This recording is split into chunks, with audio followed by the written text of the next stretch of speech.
What's up, everybody? Don't mind me while I do my hair. I said I would do a live stream on Sunday. I really didn't think I would today. I had some stuff going on, um, some good news and some bad news. I'll see if people pop into the stream. I didn't give you guys any warning, so that's okay if it ends up being zero people watching for the next you know hour or whatever. Hey Tim, what's up? You're the first one in the room. I didn't know if anybody'd pop in because I it's another random stream with I didn't give anybody any warning, so I did get some good news today, but it came with some, as usual, it came with some bad news, and I'm burned out. I'm so burned out, exhausted, and completely fed up with riding my bicycle everywhere right now that took me 2.5 hours to get home from the bakery yesterday, and it normally takes an hour and a half. My feet are completely destroyed. My my body is absolutely done. Like I can't do this anymore. Like I gotta get up at 5 in the morning and do it tomorrow. But yesterday was so. I honestly can't remember the last time I was as tired as I was yesterday. So I've been putting the hammer down.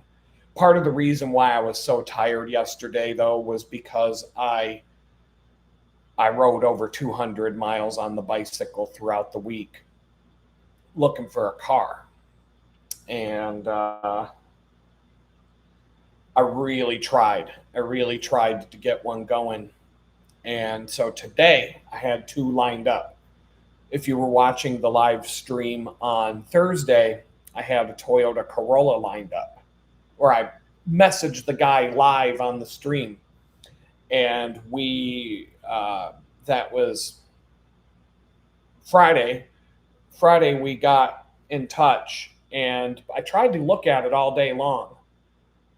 And the end of the day came, and we made contact again later in the night and decided on 4 o'clock today, Sunday. Well, it's 3:30 right now, and there's a reason why I'm not going to meet the guy, and that's because about an hour ago, had to be 2:30. About an hour ago, I just bought a car. So there's some good news there. But I don't understand Texas, this fucking state. I bought the car from a private seller, even though I really wanted to go to a dealership. But I just had to be open minded as to what was out there and to what I could find. And I wasn't completely locked into one or the other. But when you buy from a private seller, you have to go to a tax office and do a title transfer, get your license plates and registration and all that stuff at an office. And in typical Texas fashion, you have to get an appointment. So I just bought a car today. Where's my keys? I got my keys. I don't even know where I put them. It doesn't really matter because I'm not going to get to drive the car for 18 fucking days. And that's if I go to the tax office and have no problems with their bullshit and paperwork. You have to make an appointment for this to do the title transfer and to get license plates. 18 fucking days is the soonest appointment I can get now. October 9th. So I just bought a car on September 21st that I can't even drive anywhere legally until October 9th. So, fuck, I'm pissed. I got to ride my bike. I was like hoping on my way home today that maybe, because you can print out a temporary 5-day permit that lets you drive. Well, that only lets you drive to the tax office to get your license plates. So basically, I'd have to be driving around with no license plates on the car. Cop magnet. I'm going to get pulled over. Some cop's going to see that. Woo! It's it. It's over. Then I'm going to have a permit, and they're going to look at the permit and say, well, you're only allowed to go to get your car inspected or go to the tax office. Car is inspected. I don't need to worry about that. So I was like really happy to have a car. It's parked right outside. And now I got to go another fucking I got to go half a fucking month or more than half of a month before I can even get behind the wheel and drive it somewhere. And this is precisely why I kept telling everybody I just want to go buy a car at a dealership, because I can drive it home. I can drive it home from the lot. Won't even have to ride my bicycle home. But I'll talk. But the deal that I got on the car was too good to pass up. And I guess the money that I saved in the long run, it won't be a big deal. But I've made up my mind. I'm getting the fuck out of Texas as soon as I can. As soon as I can find my way out of here, I'm gone. I absolutely hate living here. I hate this place. I've never hated living somewhere more in my life than Texas. I like New York better than Texas. I think Texas is overrated. People tell me it's a good place to live. I don't know. Anybody who tells me this place is a good place to live don't know what they're talking about. Or maybe they've never been anywhere else. But this place is horrible. I absolutely hate it here. The weather's nice. The weather's nice. It's going to be until the middle of October before I can drive. At least it shouldn't be snowing. But this state is the biggest screw job I've ever seen in terms of a government in my life. New York, I'm sorry, but you can walk into the DMV in New York and walk out with your paperwork. You can walk in, fill out the forms, get your driver's license, walk back out the door. You can, you might have to wait in line. You might have to wait in a line, but you're going to get your stuff done. And you can do it when you need to do it. You don't got to wait 3 fucking months. 3 months it took me to get my Texas driver's license. They give you 60 days to switch your license when you move here from another state, but it's going to take you 3 months to get it done. These incompetent douchebags can't even give you enough time. Like, you're going to be driving around illegally because you can't get them to do their job in the time that they give you to get it done. Texas. George W. Bush was the governor of Texas. Does that say enough? These retards voted for that guy to be, well, nobody vote. Votes don't count anymore. But he was the governor of Texas before he was president. Like, if that just tells you how much this place sucks. But anyway, 1 step out of 5 accomplished. Got car parked at house. Car has gas in tank. I'm gonna have to go out and start my car multiple times over the next few weeks and move it around so that the tires don't get flat spots while I'm waiting for these dingbats to give me a fucking license plate. Unbelievable. It's so unbelievably retarded. In Pennsylvania, you can go to AAA. You can go to AAA. I could go to AAA. If they were open on Sunday, I could go today, but it's Sunday, so who knows. But on Monday morning, I could go right to AAA, take a number, come home with my license plates in my hand, and all the paperwork done. The total amount of time, the last time I had to go to AAA was about 10 minutes. The time before that, 10, 15 minutes, in and out the door. Texas, 3 months to get a driver's license changed, 2.5 weeks to get plates for a vehicle. I don't know how anybody can live here and say that this is a good place to live. Like, what? Tell me what's nice about Texas. They say, oh, the gun laws. I'm sorry, the gun laws in Pennsylvania are better than Texas.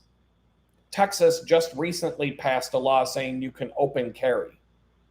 And there's a lot more restrictions and a lot more gun BS here in Texas. In Pennsylvania, you just carry a gun openly.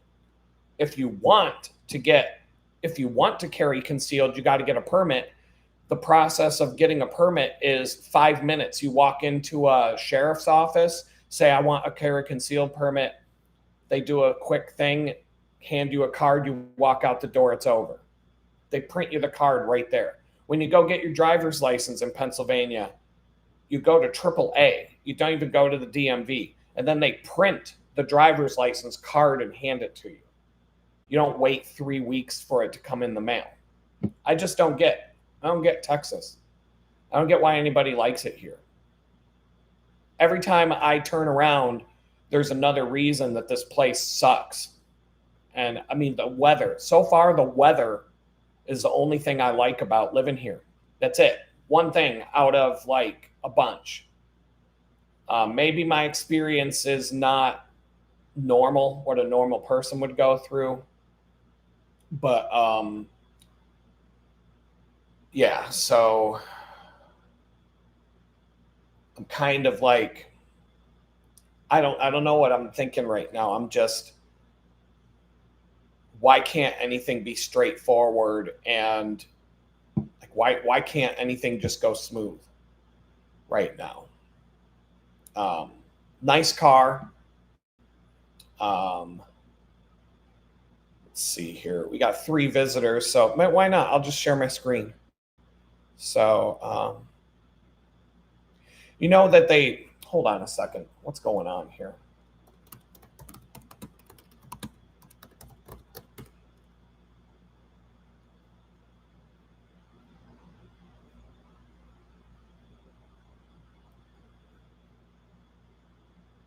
Where are we at? Here we go. All right, bear with me. Screen 2. All right, so you see in Houston how people are allowed to drive around town with these retarded wheels that stick 10 feet out from the side of the car. They don't got no problem with that. You're not going to get pulled over by a cop for having wheels that are going to stick out so far that if you drive down the road, you're going to kill somebody walking down the sidewalk. That's fine. But you can't get license plates for your car in less than a month. 2.5 weeks. I'm sorry, but I checked out every single tax office in the whole county, and you can't get a license plate appointment in less than 2.5 weeks.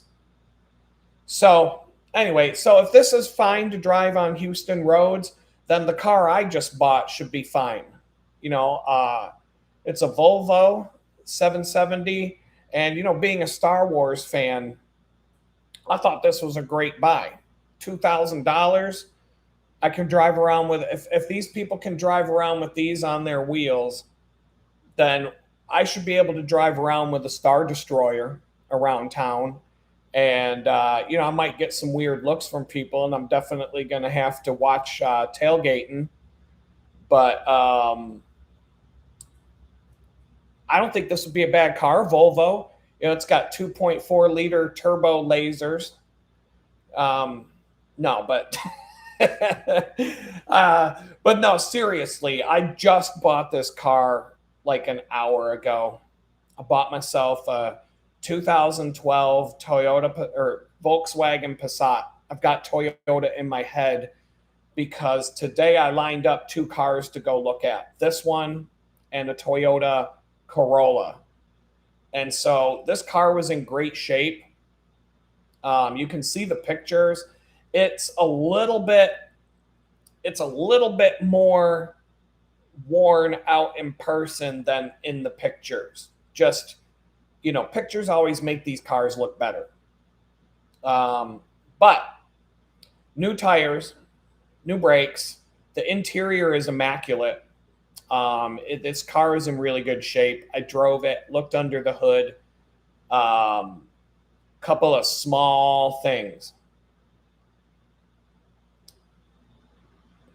What did I put for the live stream today? Did I do something? Oh, you know what I did. Let me, can I even change this? Shoot. I don't think I can change. Did I put for the live stream? I got to go to my channel now. I think I copied and pasted something from and I didn't change the date. The thumbnail image should be correct. Come on. Oh, why am I clicking on there? Go to my channel, view my channel. September 9th. Ugh, how do I change this? Let me see if I can do it. Not that it really matters. I don't think anybody, I don't think this is going to be the death of my channel here today, but I should be able to. Let me go see if I can go through the back door and manage that. Edit. I should be able to do this on the fly. Today is the 21st. Save. And that did it save? Should have saved it. Now, if I refresh here, September 20. Thank you for pointing that out to me. Yeah, that was an easy change. So cool, man. So yeah, anyway, back to being serious. I bought this Passat, and it's got 148-ish thousand miles on it. Very clean car. Very clean car. The interior is beautiful. The exterior is really nice. It just has a few tiny little scratches here and there. You could probably buff this car out to look brand spanking new in the detailing side of things. It's very nice. I was going to go look at this Corolla I've got bookmarked here. So this was my next car to go look at if I didn't do this car. This Corolla was in good shape, and somebody sent it to me. And I was kind of like torn. Do I just go with this humble Toyota, or do I get something a little bit more upscale? This. So I threw out a price. I was like, will you sell this Volkswagen? I said, will you take $3,800 for it? Guy was like, yeah, sure. Done. They brought it to my house. We met 4 miles from my house. So I rode my bicycle back to my house and I beat them. Tells you, I may be worn out, but I beat somebody in a race to my house on a bicycle when they were driving a car. So keep that in mind. So I got here first. They actually stopped to put a little gas in the tank, which, I mean, really nice people. We did the transaction right out in front, signed the title over on the back hood of the car. And then I had enough time to call the guy with this Corolla to say that I'm not going to make it because I just bought a car. And he was really friendly. But I probably would have bought this car, this Corolla. I was like, this is probably a done deal. To be honest, it has more miles than the Volkswagen, but it could have been in better shape. But I could see some things in the photographs. But I mean, this Volkswagen's beautiful, especially on the interior. There is not a single mark. On the armrest console in the middle, there's a little bit of cracked leather. Like, that's the only thing on the interior that I could see wrong with it. Somebody took care of this car, and it showed for its age. For its age, it was in good shape. I parked it. I just put cardboard under the front end because it's going to be parked there for a while, so I can just monitor and see if anything drips onto the cardboard. But everything looked tight and clean. But, this car has got some miles on it, some age. So, but it drove really nice. Has an airbag light, probably just a sensor on the seat, under the seat. On the passenger side, I believe it is. So I'm not going to freak out about that. I have a code scanner myself, so I can scan the car and see what it wants myself. But I had to do something. I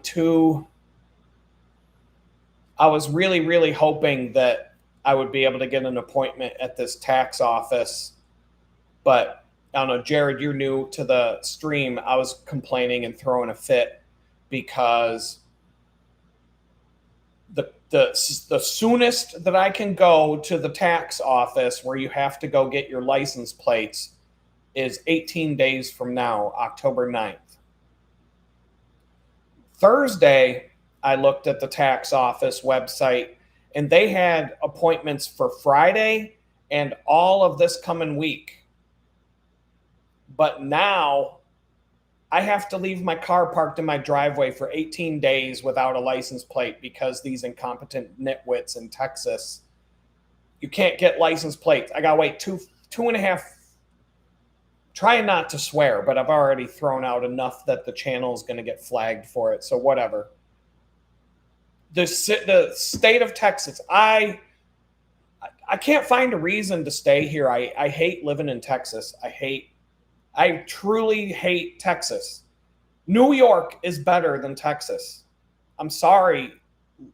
The liberals that ruined New York didn't do as bad of a job ruining New York as the Republicans have done with Texas, because Texas is an awful, awful place to live. 3 months when you move here to get your driver's license changed from the state that you moved here from, and now 2 weeks, 2.5 weeks, and that's if I go to the tax office to do the transfer of my title, and I don't have to turn around and go home empty-handed because some bullshit. So they are Texas by far has to have the shittiest Department of Motor Vehicles out of all 50 states in this country. Nothing can be as worse. Nothing can be as bad as this. It's unbelievable here. It's unbelievable that the people even allow this to be. But they elected George W. Bush, even worse, to be governor. Whether your vote counts or not. But I mean, that should tell you everything you need to know about how retarded this state is. It's horrible here. Horrible. So, and I'm really burned out. The amount of pain, the pain that the cycling is putting me in is unbearable right now. Yesterday, it's gotten to the point where, okay, for example, yesterday, I rode my bike to and from. Took me 2.5 hours to get home, and I had to stop somewhere and rest because I couldn't even make it home. Normally, hour 20 minutes, hour and a half, hour 45 minutes if I'm slow. 2.5 hours now. Now it's taken 2.5. My foot, I have this pain in my foot that is so intense, and within 5 to 10 miles now, 12 miles at the most, I'll be halfway to the bakery and my foot is in so much pain I can't push the pedal. So I'm desperate to get off my bicycle for a few weeks, just desperate. And now I've got to go to this job on a bicycle again.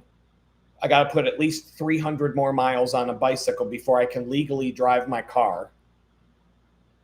At least. And that's if I go to this bullshit appointment and these retarded ass government dickbags don't fuck it up. I can't not swear. But I guess the only thing, is it painful when yes, it hurts. Like, it's just pain. The foot, it's in a certain spot in my foot and it just won't go away. And every time I ride my bicycle, it gets worse.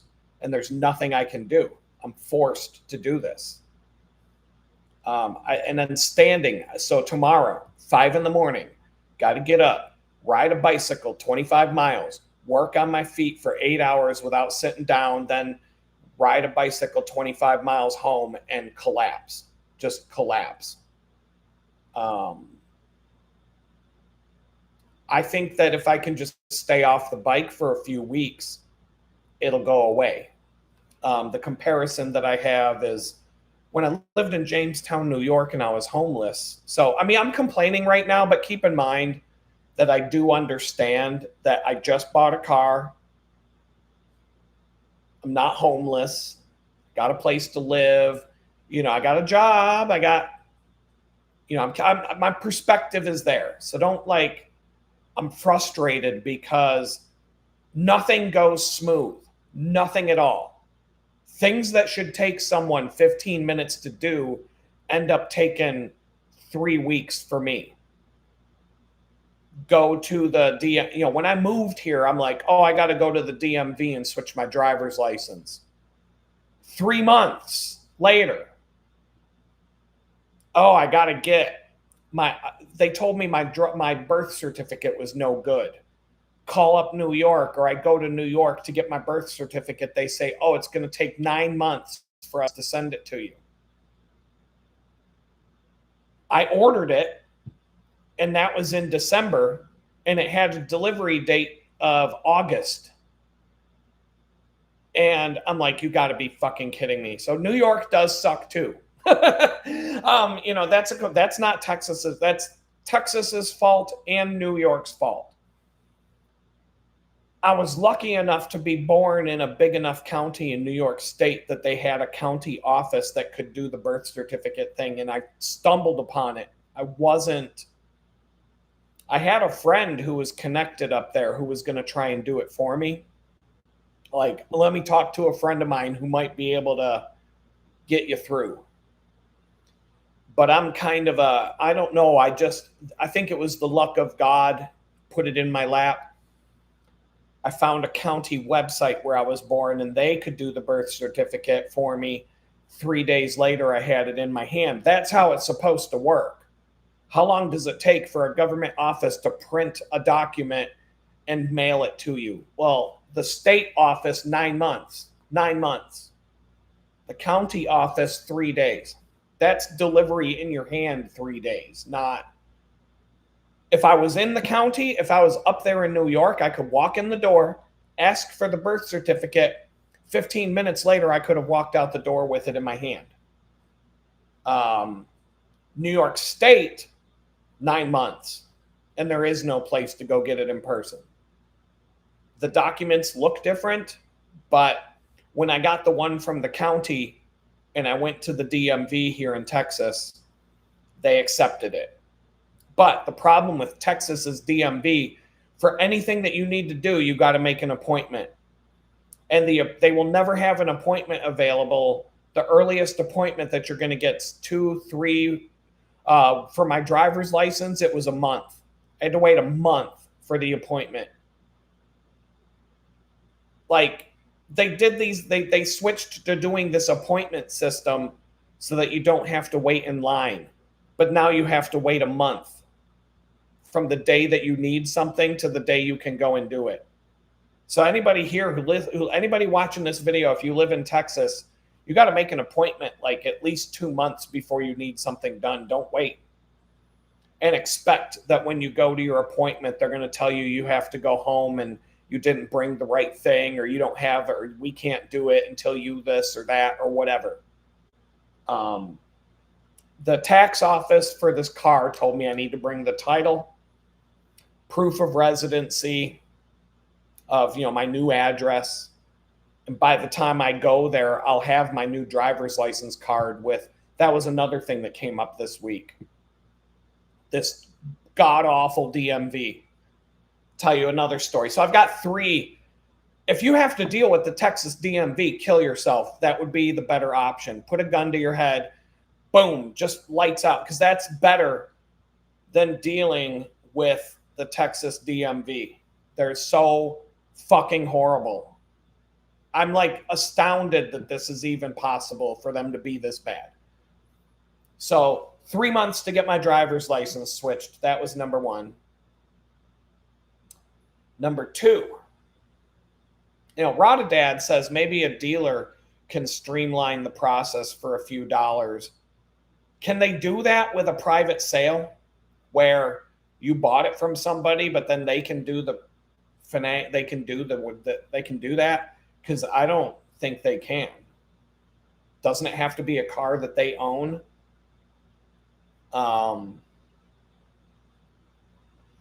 can ask, but my gut feeling says that's just a bigger mess that I'm waiting for.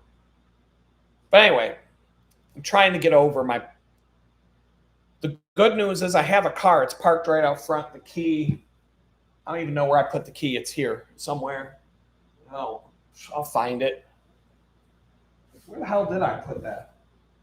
Oh, there it is. It's way over. I'm not even going over there. 2.5 fucking weeks to get licensed. I can't. I'm like so mad. This state sucks. Texas sucks. I can't get over how bad this, like, I just, the weather. So far, I've lived here for a year and a month, and the only good thing about this place is the weather. I haven't found two. I haven't found two things I like about Texas yet. Now that I have a car, maybe I can drive around and find something that I like about Texas. Maybe there's a taco place. Maybe I can find a taco joint that's number two. I don't know. I don't know. But so far, so no. No. Texas sucks. New York is better than Texas. Pennsylvania blows the water out of this place. No, there is no. Neil says, can't you? There's no temp tags. I bought it from a private seller. The seller takes. So private sellers now, they keep their license plates because they have to. Like, I don't know, but a lot of sellers now, if they leave the plates on their car, the buyer will go rack up a bunch of tolls, and then the seller gets a big bill in the mail from the toll company. So they took the plates with them. They brought the car to my house to make it easy. I tried multiple. I looked at 1, 2, 3, 4. I looked at like 8 private sale vehicles in the last week because I'm so desperate to get this done. Not one seller was willing to sell the plates with the car. Even if I asked, like, hey, just long enough for me to get to to go get my own plates, and then I'll bring them back to you. And the people just don't. Too many assholes ruin that. And so you can print out for free a permit that allows you to drive the car for 5 days without your plates, but you have to take the permit with you. Now, you're not allowed to even drive to work. You're allowed to drive to the inspection station and or the tax office with that permit. I thought I could print out this permit and drive to work for a couple of days. No. Plus, that permit's not going to be on the back window of the car. So I'm driving around with no license plate. The very first cop that gets behind me and sees that, woo, it's over. And then I'm going to be I'm going to have another mess on my hands. So, no, Texas fucking sucks, man. They don't give you any. In Pennsylvania, if you're a private seller on a vehicle, you can't just sign over the title. You have to go to a notary. But the notary, now it could be AAA, or it could be another, like an insurance company, or it could just be a notary. You walk in together. You have to sign the title in, like, with a notarized signature, and they give you the license plate right there. It's very easy to do this stuff in Pennsylvania. New York State, you have to do everything at the DMV, but you can just walk in and do it. Now, every time I've been to the New York State DMV in my life, there's a line out the door. It's long. You're going to wait in a line, but chances are when you get to the front of the line, you're going to be able to get your stuff done and walk out the door. So you just got to, when I have to go to the DMV in New York State, I just try to go half an hour before they open for the day. And then you're like one of the first people in line, and you're going to go in and out. You're going to wait longer for the lazy DMV workers to get their coffee and waddle their way up to the window and, start their computer and put the sign on, call the next person in line. Then you'll wait in line. But it's I've never gone into the New York State DMV and walked out empty-handed, ever. And I lived in that state more than once in my life. Pennsylvania's DMV was pretty terrible, I would say, as bad as Texas, maybe worse. But they got so bad that the government passed a law saying that private companies can do all the DMV work. So you can go to AAA, you could go to a notary. Certain AAAs, you can go to AAA to take your driver's test and get your driver's license at AAA.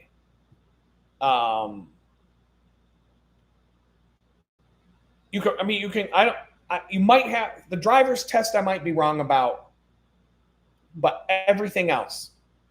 And when you go to AAA to get your driver's license renewed or done or whatever, they print the thing right there. They have a special machine. They print the driver's license that you would normally wait in the mail for, and you walk out with it in your hand. And for AAA, if you're a AAA member, they don't charge you any fees other than what the state would charge. If you're not a AAA member, you can go, and that's how they get you to buy a AAA membership. But anyway, I mean, whatever. It's a nice car. I got it for 30. For anybody who's new here, I'm going to share my screen again because I did pretty good. I had 2 cars lined up to look at today, and I knew I was buying one of them. So they had this car listed for $4,400, and in person, it's got some little marks. There's not a single mark on this car that can't be buffed out. I'll get some polish and a buffer, and it's gonna. I mean, look at the photos. It looks good in the photos, but in person, there's some little marks. Like right here, you can see one above the wheel well there, that little scratch, that little white mark. But that'll buff out. There's nothing wrong with this car cosmetically. Interior, on the console where behind the parking brake here on the center console, there's some cracked leather. I bet some leather conditioner would smooth that out. This car is beautiful, beautiful. It's got, like I said, the airbag light was on. That could be a simple fix. And there was a couple other small minor things, but other than that, if this didn't go through, I was going to go buy this Corolla that somebody sent me on the live stream a couple weeks ago. I bookmarked it, but I was still in the mindset of wanting to go. The reason I wanted to go to the dealership was to drive home with a car. I just had a bad feeling. But you know what? Okay, I'm going to tell you another story here in a minute because maybe I'm good at finding loopholes. And I'm good at figuring out how to beat these games. So, Volkswagen, $4,400 asking price. I kind of felt like I should have went lower, but I threw out. I was about to say $3,500 cash. I got the cash right here, but I was like, first number I threw at the guy, I was like, would you take $3,800 for it cash? I got it in my pocket. And the guy kind of like, all right. We didn't go back and forth at all. He just took it. I was like, $3,800 for this car, I think is a good deal. So in spite of being upset about the driver's license and whatnot, maybe I'll feel better tomorrow when I ride my bike. Part of the reason why I'm so worn out this week, I don't know the exact number, but I know I've biked over 250 miles this week. I've rode my bike 50 miles on Monday, skipped Tuesday, 20 to 30 miles on Wednesday, 50 miles on Thursday, another 30 or 40 yesterday. And yesterday was 50 miles. So Monday I was 50.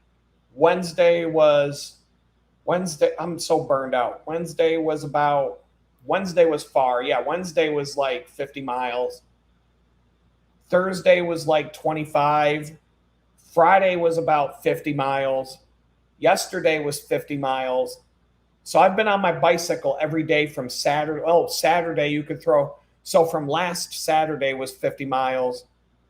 Then Monday, 50 miles. Then Wednesday, Thursday, Friday, and Saturday, I'm absolutely burned out.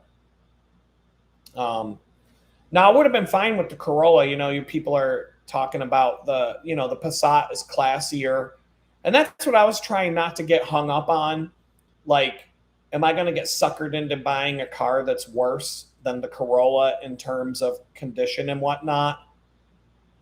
And, the Corolla has more mileage. I'm pretty sure I could have got the guy down to 3,500 flat. Maybe the guy would have left the license plates on it for me. I don't know. I had to choose which one to look at first today. And the Corolla, I'm like, when I'm looking at the two cars, if this Jetta, I figured the the Passat was better to look at first, mainly because in the photographs it looks like it's in mint condition. Under the hood, it shows that it's been driven that far. It's not in perfect condition, but it's workable. I don't see anything. Nothing scared me on the car. And now that it's parked out inside of my house, I threw cardboard underneath just to like see if I see any spots, if there's anything that's got to be addressed that I didn't see myself. So I don't think there's a drip. I don't think there's anything leaking. But there's, it's not clean under the hood. Which is better. I looked at a BMW last week, and they had, yeah, exactly. It's nice ASF. That's nice ASF. What is that? Is that something I gotta look up in the Urban Dictionary? I don't know what ASF stands for. I think I do, but let's see what ASF stands for. Urban Dictionary.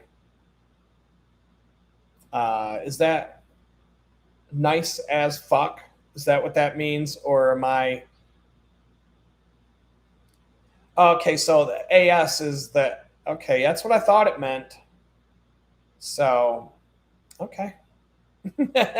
Just needed to make sure. I don't know. Sometimes these days people will throw one at me and I'm like, man, I'm a connoisseur of curse words, but sometimes I hear a new one and I'm like,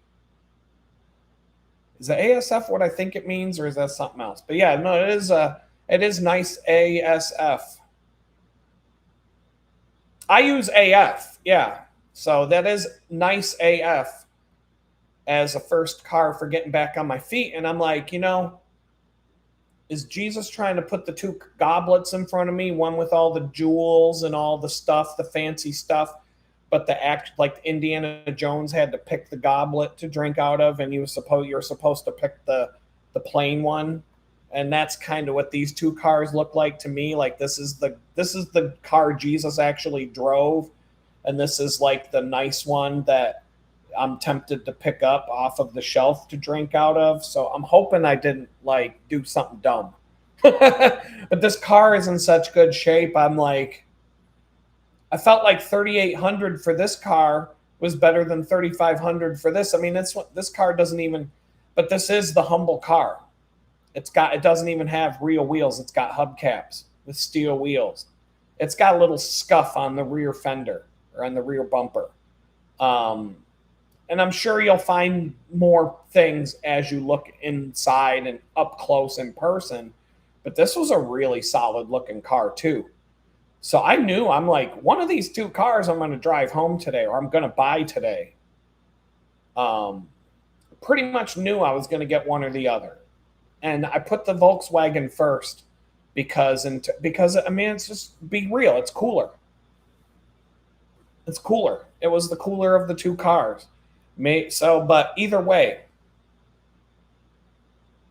Oh yeah, I'll join a Passat forum, every vehicle I've owned, I've been on the message board for.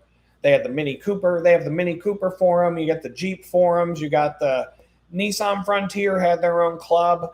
All the vehicles I've ever owned. Jeep Liberty had its own wing of the Jeep members forum, and that's where all the losers that drive Jeep Liberties would hang out. I've had an older Wrangler, but that was before the internet was big. And I had a really cool Cherokee, a really awesome Cherokee. Old school XJ. Loved that car. I was going to go look at another XJ that someone had modified and lifted and done some things to. But the exterior was beautiful. Brand new paint job, no dents, LED headlights, light bar, lifted, brand new big ass tires, clean under the hood, but the interior of the vehicle was a little beat. And I'm like, that's kind of where I'd have to take over and redo the inside of it. And I'm like, I don't want a project car. This is what I want. A car that's just done, I can get in and drive. It's factory. There's nothing like this car is straight out the gate as it came from Volkswagen. Nothing. There's nothing to do to it. I can detail it. It's already really clean, but I can take it to another level and make it look like it came out. I mean, this car, I don't think there's a single dent or other than like some, like on the door, on the cowls above in between the doors. It's a little bit faded, I guess. But if I can get some plastic conditioner, or if I can get the right chemical, I can probably make that look brand new again. I can buff out the scratches on the body. They're minuscule. Like this car is just, it's beautiful. It's a great looking car with discs. Brake discs are in good shape. Every four-wheel disc brakes. That was one thing. I would assume that the Toyota Corolla's got drum brakes in the rear, and I hate those. Every vehicle I've had with drum brakes, I couldn't stand the rear brakes.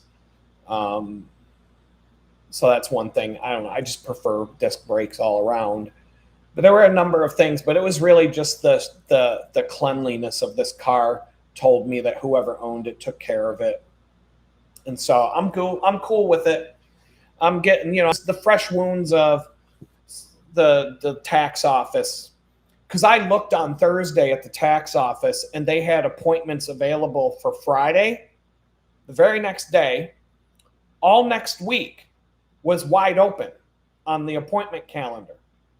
And then I go and look today, and October 9th is the next day. So I feel like if I go to that website every day and just look, I might be able to squeeze an appointment out that's sooner than the one that I'm setting up.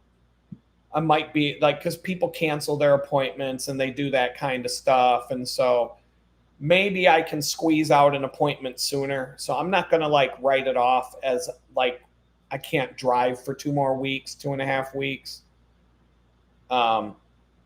The guy who I bought this car from said he had service receipts at home. Like in the description, he says they just replaced the PCV valve. And I'm like, really? Like that? Why would you even put that in the description? That's like $30. Like, they just said, it said maintenance has been upkept. He said he could go home and get me the receipts for all the maintenance that's been done. I'm just like, I don't really, I can tell. You can tell when you go. I can tell you about every car I've looked at in the last several days. Only 2 of them were in good shape. And I bought both of them. But if you weren't here on Thursday, 4 minutes before the live stream on Thursday, the guy who was supposed to bring the car to my house that I just bought, no money changed hands. No money's changing hands till that title's in my hand and the keys are in my hand. But he was bringing the vehicle over, and 4 minutes before the live stream, he calls me up. He's like, hey, man, I just thought I'd let you know I just sold the car to somebody else. But I'd asked God. So I really can't complain because I asked God, Lord, if you don't want me to buy this car, if you don't want me to have this car, don't let it happen. Like, just make it so that it doesn't happen. I said the same thing about this today. I'm like, Lord, please stop me from doing this if it's not the right thing to do. And I'm not going to say that that's a guarantee of no problems, but I feel like in that sense, that guy calling me 4 minutes before the live stream that I was going to tell you guys I just bought this car.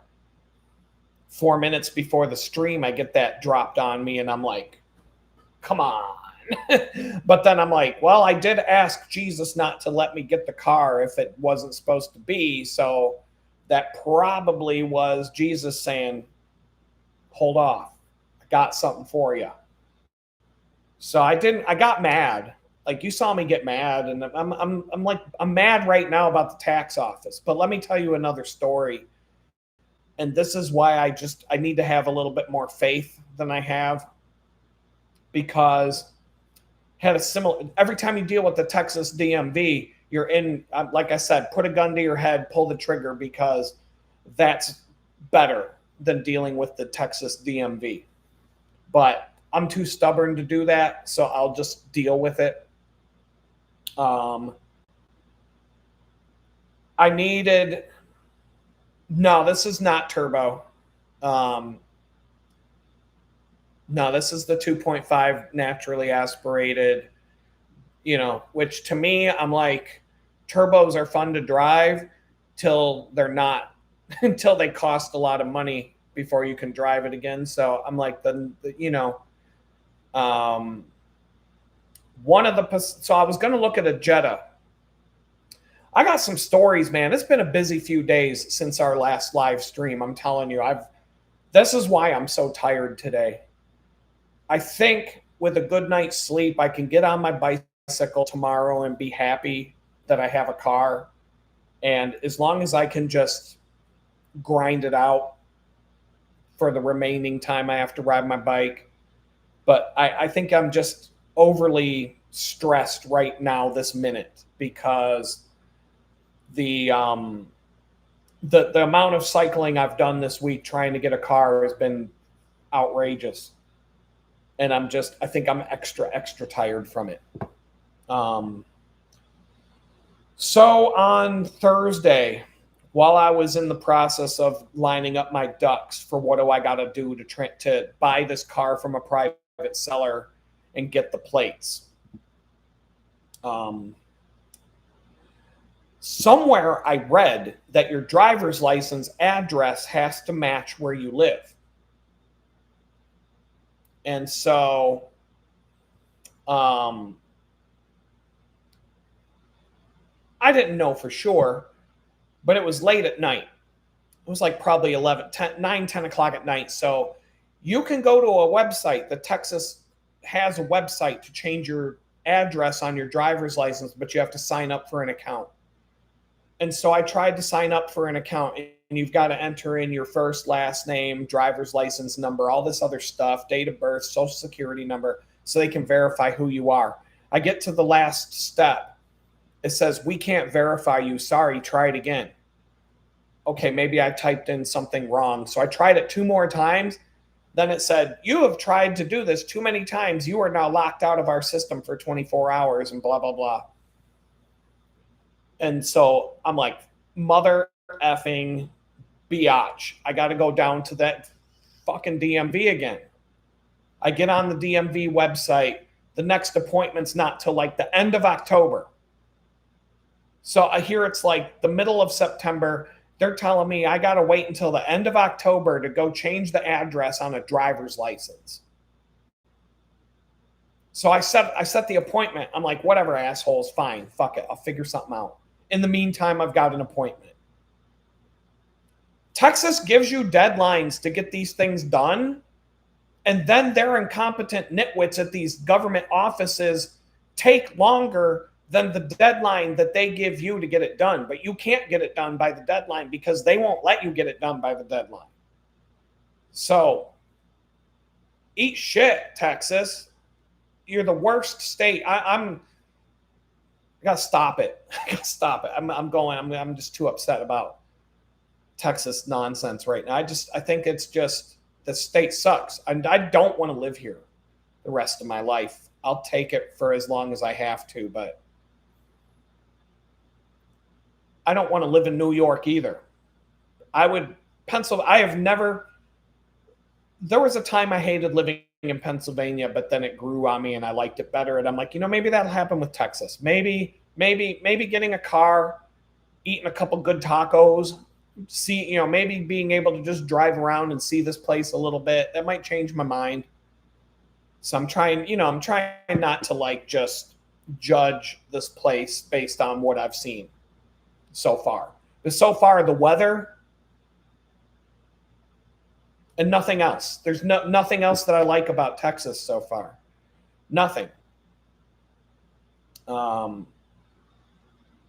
Yeah, that's what I know. Any car that has a turbo. See, the thing with the turbos, the reason why the cars have problems is because the drivers that drive them put the gas pedal to the floor and say, watch this, whoosh, whoosh, whoosh, and then they burn out. And then you're like, oh, how did that happen? Well, how many times did you have to drive 145 miles an hour down the freeway in the last couple months?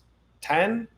That happens because I know people that have turbos that last a long time, but they don't drive it like they're in a rally race. Now, if I had a car with a turbo, it probably, well, my Mini Cooper had a supercharger. I never had a problem with it. I owned it for 6 years and it had 90 something thousand miles on it when I bought it.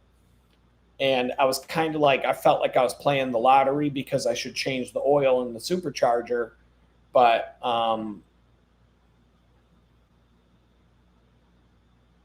anyway, like my ex bought a brand new WRX, top of the line, my last, the one that I was living with before I was homeless. And she babied that car. Like she would let it run for like 5 minutes before driving anywhere. Same thing, like let it cool down, idle, like every single thing they suggested. And I never heard the turbo in that car the whole time I was riding in it because she drives it like grandma going to the grocery store. She's not driving it like somebody who just bought a new WRX and is going out rally driving for the weekend. So I feel like I did, if it had a turbo, that's another story because I was going to go look. I did go and look. I looked at another Volkswagen that had a turbo. I don't know if it was a turbo diesel or I don't think it was, but it was a Jetta with a turbo. And, but I don't think it was a TDI, but I didn't even open the hood. I turned around and left. It was so bad. And it was more money than the one I just bought. It was more money than the one I just bought. And, Moonshine, your comment about the simpler, the better cars are no too. This is why I had it in my head that if this Volkswagen if I saw anything questionable on this Volkswagen, you don't have to rewind. I'll just share the screen again. It's right here. I got it right in front of me. So this is just bought this Passat. Guy wanted $4,400 for it. I really did. Other than an airbag light, which could be a sensor under the seat in the passenger side, there wasn't anything wrong with it. It's in beautiful shape. It looks, you'll see things in person that you don't see in the photos, and that's every car. You can make a car look a lot better in a picture, but there's no dents, there's no dings, there's nothing wrong with the car body-wise, cosmetically. This little mark here is just, I guarantee you I can buff that out with some turtle wax and a buffer. The interior is beautiful. It's in mint condition. The center console thing, the armrest has some cracked leather, and some leather conditioner would probably soften it out. You might still see the cracks, but I could probably get some, there's stuff that, this car can detail to look showroom new. So it's beautiful. I drove it for about 20 minutes. Didn't see anything that I didn't like. Beautiful car. It was bought in Florida. It's always been kept down south, as far as I knew. Yeah, the Toyota Corolla, that's just, humble, basic car, and there's nothing wrong with that. I don't see, this car would have been a great buy. I probably could have got this car for $3,500, but I just bought this Passat for $3,800 cash, and that was my first offer. I could have, if I would have thrown out, but then again, I could have thrown out $3,500, and we went back and forth like Rick at Pawn Stars, and I could have ended up at $4,000. So I just was like $3,800 because I knew I was going to go look at this an hour later. And I'm like, so, look, but that Toyota engine is like, I don't even think you need to put oil in it and it would still run. So, that right there would be a reason to buy the Corolla, because that car, the Corolla, should be able to get 300,000 miles. But the Passat under the hood looks its age, which isn't that old. A 2012 isn't that bad age wise. So, no. So I looked at this. Let me see if it's still there. Hold on a second. I don't want to know. I don't know what's going to. Let me go here. Marketplace. Oh, this car's still showing. I'll show you what I bought the other day, because it's a unique one. So here we go. So I bought this last Wednesday, handshake bought. It's 2004 Subaru Forester. Don't look at the mileage, because the mileage is at 348,000. So I wouldn't have even looked at this vehicle, but this vehicle's been heavily modified, It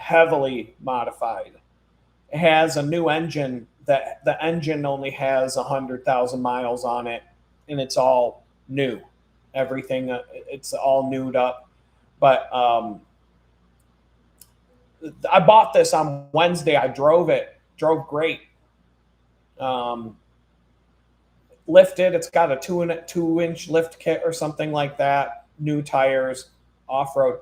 All the shocks and suspension are upgraded. It's got skid plates underneath. It had a lot of stuff done to it. Stick shift. That was cool. It was a stick shift. Drove really great, silky smooth. There was no lights, nothing like telling me not to do it. And so, he had an Apple CarPlay system with a reverse camera put in, and some other things. And so this car was in really great shape. Then he had this whole list of everything that's been done to this car, and it's pages of stuff, like just all kinds of aftermarket, like high-end aftermarket off-roading gear. This thing was turned into an off-roader. And it runs pretty, it ran good. It had nothing, there was not a drop of, everything was really, nothing was detailed under the hood, but everything was clean. No leaks, no drops, no sludge, nothing anywhere.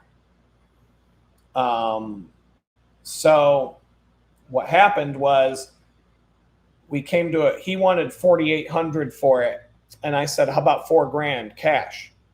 But I didn't have the cash in my hand, and so he was like, "Yeah." He's like, "Yeah, I can do that." Well, I think I went $3,500, and he goes, because I played the game. He goes, "How about $4,500 or $4,300?" I'm like, "How about $4,000?" We came to that price. And then I asked him if he could bring it to my house. And he goes, "How about for an extra $100? I'll take it to get the emissions inspection done so that it's fresh, and I will bring it to your house tomorrow." I'm like, "Sounds good. I'll go to the bank tomorrow. I'll get the cash. We'll be good to go."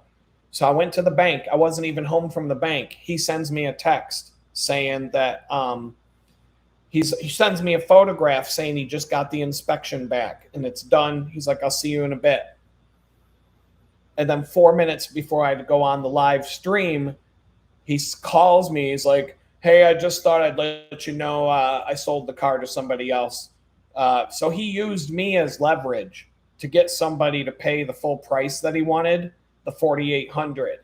And he didn't even offer to for me to counter that, because for him, it probably was the guy who bought it, drove off with it, and just was like, booyah.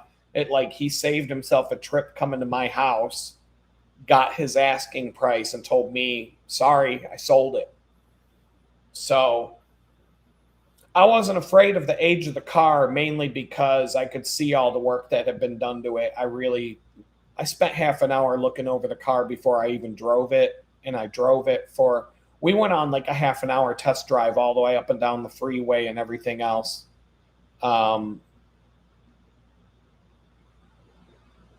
Yeah, Neil, same thing. This is how the game is played, and I wasn't I would have been pissed too. I was pissed. But I just said that I had to. No, it doesn't. You modded as Jeep Wrangler. It doesn't really make vehicles more valuable. Yeah, exactly. Over 300,000 miles, different engine. Yeah, I don't know. I didn't know either. I felt like for the price, I was doing okay.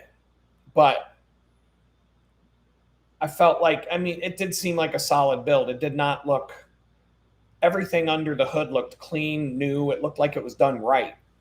It looked like whoever did all the work know what they were doing. On all of it, because I was looking for a reason not to buy this car. Believe me, especially with the mileage that it had on it. I rode my bike out to look at this car and I'm like, just give me a reason to say no. This Volkswagen that I looked at today gave me more reasons to say no than that Subaru did, to be honest. But I still said okay, because I didn't think that anything I could see didn't scare me on this Volkswagen.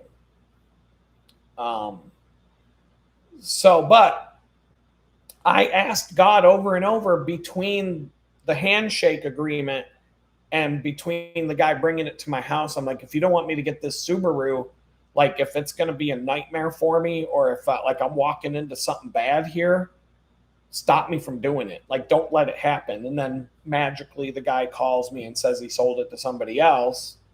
At least I didn't waste a bike ride. I could show you a few others that I looked at. One was kind of one was a wreck. Here, I'll show you something. But anyway, I was telling you the story about the driver's license. Let me finish that one because I'm kind of all over the place. So the website. Now I'm where I left off on that story. I got to wait until the end of October to go get my driver's license address changed. So my best friend was like, if you need to put the paperwork at my address, because that's what my driver's license says. He's like, I don't care. That's fine. He's like, you can just, do it if you need to do it to get it done.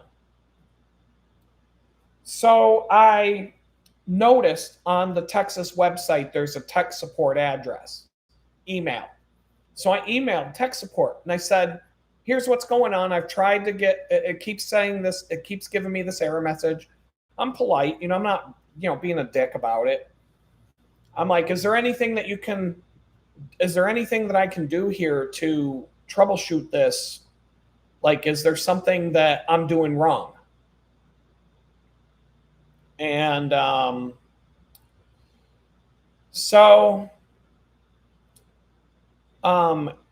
skip back to Moonshine, the stock platform. One thing about that Subaru that I noticed right away was that the oversized wheels, and with a 4-cylinder engine with the wheel size on that car, it was not snappy. It wasn't bad to drive, but you're not going to win a drag race in that thing. It's kind of like the same thing when you lift up a Jeep Wrangler and you put oversized wheels on it. All of a sudden you can't drive that Jeep faster than 60 miles an hour on the highway because it just won't go.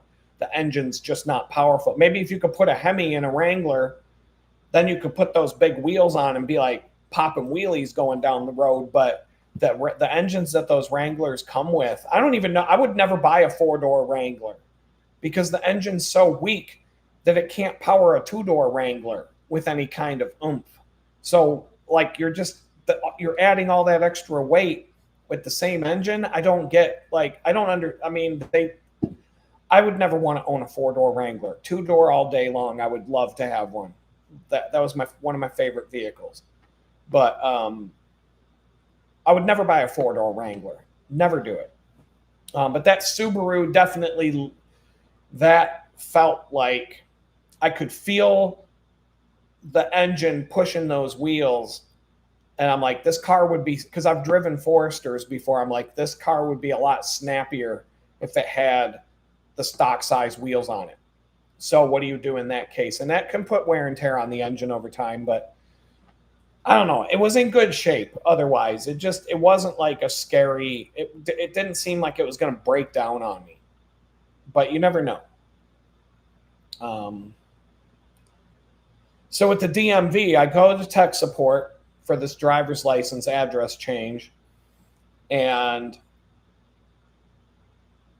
so the next day, I get a random email back from them saying all these different things to try. And I had already tried them, but one stood out.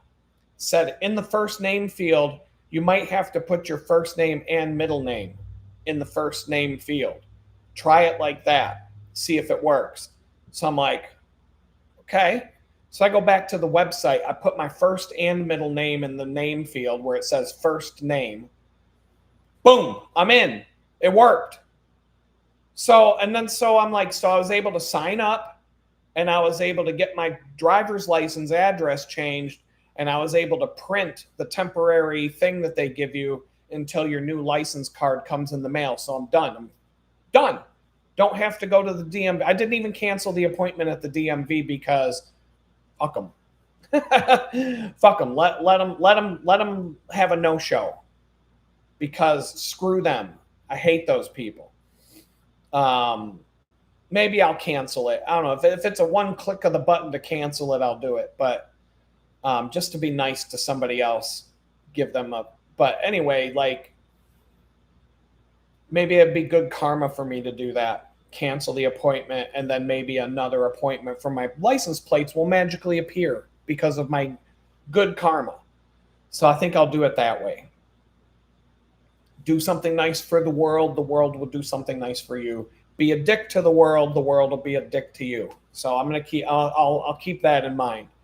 So because of the fact I was able to get into that website and change my driver's license when I thought it was going to be until the end of October, I was like, oh, cool. And then I had called the tax office, and the tax office told me, oh, you don't got to worry about your driver's license having the right address. You'll need your driver's license and the title and your insurance card, and you'll need some sort of proof of address if your driver's license isn't that. So like a utility bill, your lease, bank statement, paycheck stub, whatever you got that has your new driver's license on it, it'll be easy. They made it sound like it's like I'm going to be in and out of there quick when I get the appointment. So my thought process tells me maybe I'll be able to get the appointment sooner than later. Maybe I'll be able to go get an appointment. Maybe if I just keep checking that website, even if I have to drive to the other side of the county to go to one of those offices there, and I should be able to get a 5-day permit to print that'll allow me to go there. So if I had to go to the other side of the county, I could drive the car there and put the plates on in the parking lot. We'll see what happens. But because I got really worked up about that on Thursday night or Wednesday night, whatever night I was looking into changing my driver's license address. And I was like, oh, Texas fucking sucks. Fuck Texas, blah, blah, blah. And then the next day it was solved. So maybe this is just another one of those stop mother effing Texas until maybe this will work out better than you think. Sometimes these things do.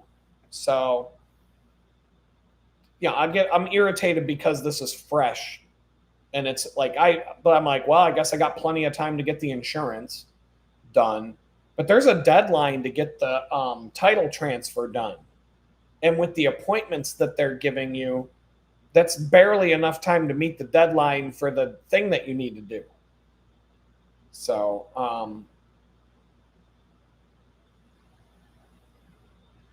anyway, so so I'm like, maybe by the time Thursday's live stream shows up, I'll say I found a loophole that got me an appointment sooner at the tax office without having to ride. The closest tax office to my house is like 5 miles at the most, maybe 7. It's a quick bicycle ride. I don't care about riding my bike to that place to do the paperwork.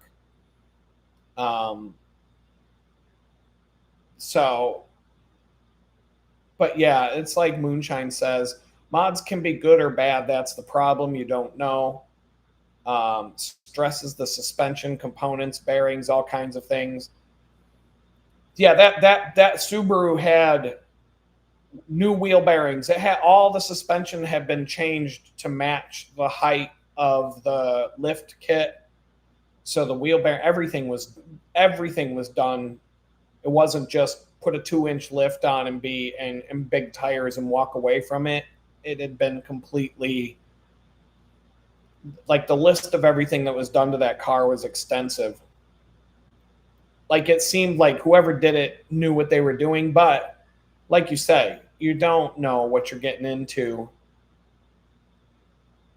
And so I just look at it like it wasn't meant to be. Like, God didn't want me to have that car. He was like, you know what? You buy that car and you're going to have a bunch of headaches. Now I just bought a car for $3,800. Tomorrow I can buy a bed. I can get curtains for my room. I can do all these things tomorrow. Like today, I could buy a bed. I could buy a bed from Amazon and possibly have it tomorrow when I come home from work. I can put together a bed and sleep on an actual bed. Like, I mean, I got money left over from this thing. The amount of money I'm going to need to spend at the tax office is a lot less than what the dealer would charge to do the dealership paperwork. Because the sales tax, I could say to this tax office, I paid $1,000 for the car, and they're going to look it up on a computer to see what the value of the car is.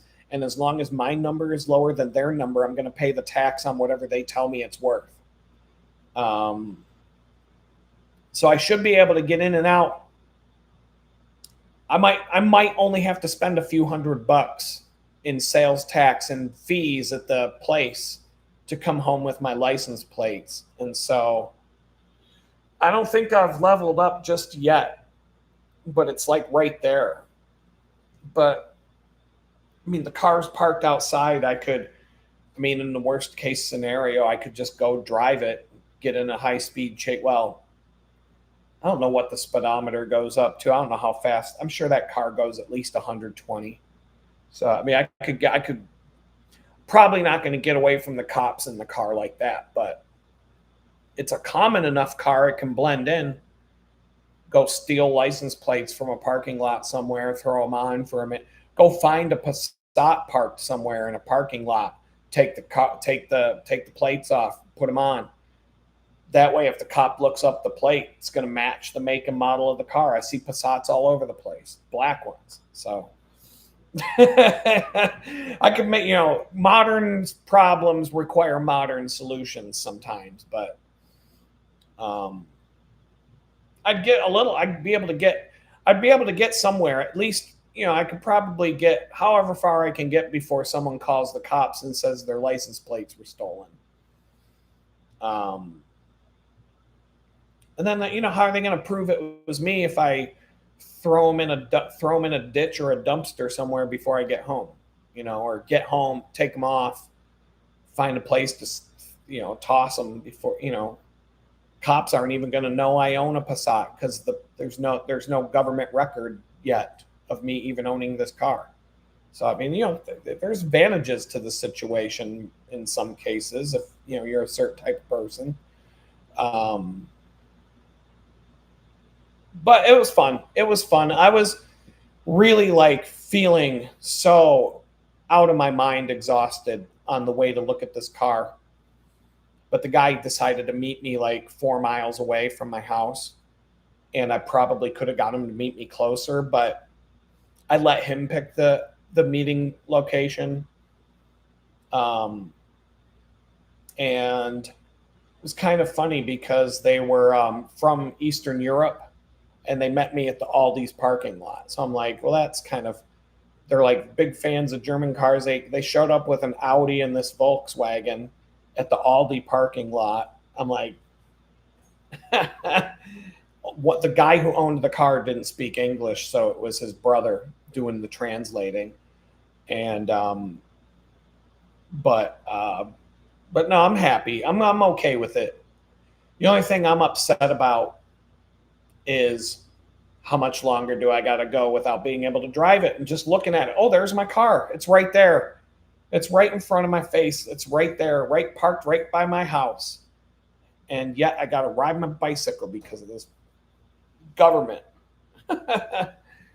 But I don't know. For the money, the Fiat 500 that I looked at, that I could have drove home with that day, the dealership wouldn't budge on the price. And it had a rebuilt title. And it had dings and some stuff going on. It also had an airbag light. And they wouldn't budge on the price at all. And it had 80,000 miles on it, and it was clean under the hood, very clean under the hood, not detailed. Like when they detail it under the hood, to me, that's like you're trying to hide something. I mean, maybe you're just Chris Fix and you keep all your cars in immaculate condition, and you under the hood you just keep it meticulously clean and maintained.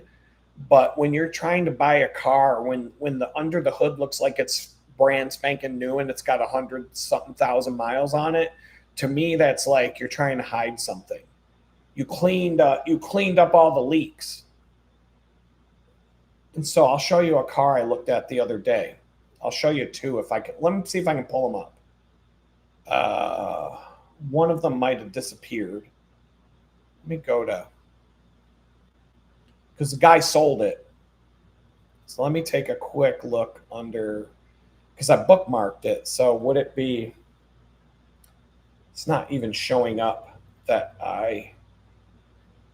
he might have taken the listing down completely, which kind of sucks because I could show you something funny.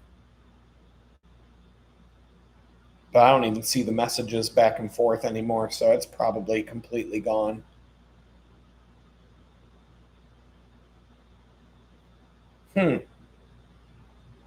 No. Is it there? Is the ad? Let's see. Oh, the ad doesn't pop up anymore. Let me see. I do have photos of this. I sent photos to a friend. Aha. All right, so I'm gonna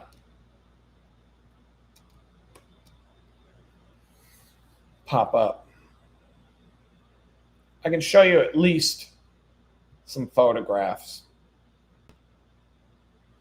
So I was gonna go I looked at this BMW as a 2011 BMW convertible. Is it a 3? It was a 3 Series. I don't know the exact model. And it was in really good looking shape in the pictures. Met the guy, had a rebuilt title. So I asked the guy, I said, why is the title rebuilt? What happened to it? Because with a car like this, it could be something small.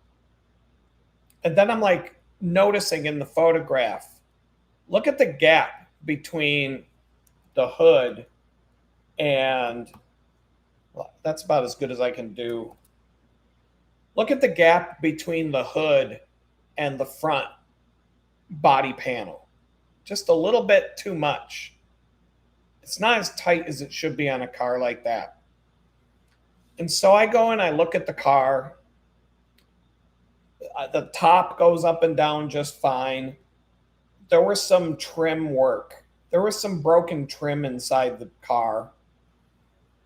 And I'm looking under the car, and I get to the front, under the front wheel here.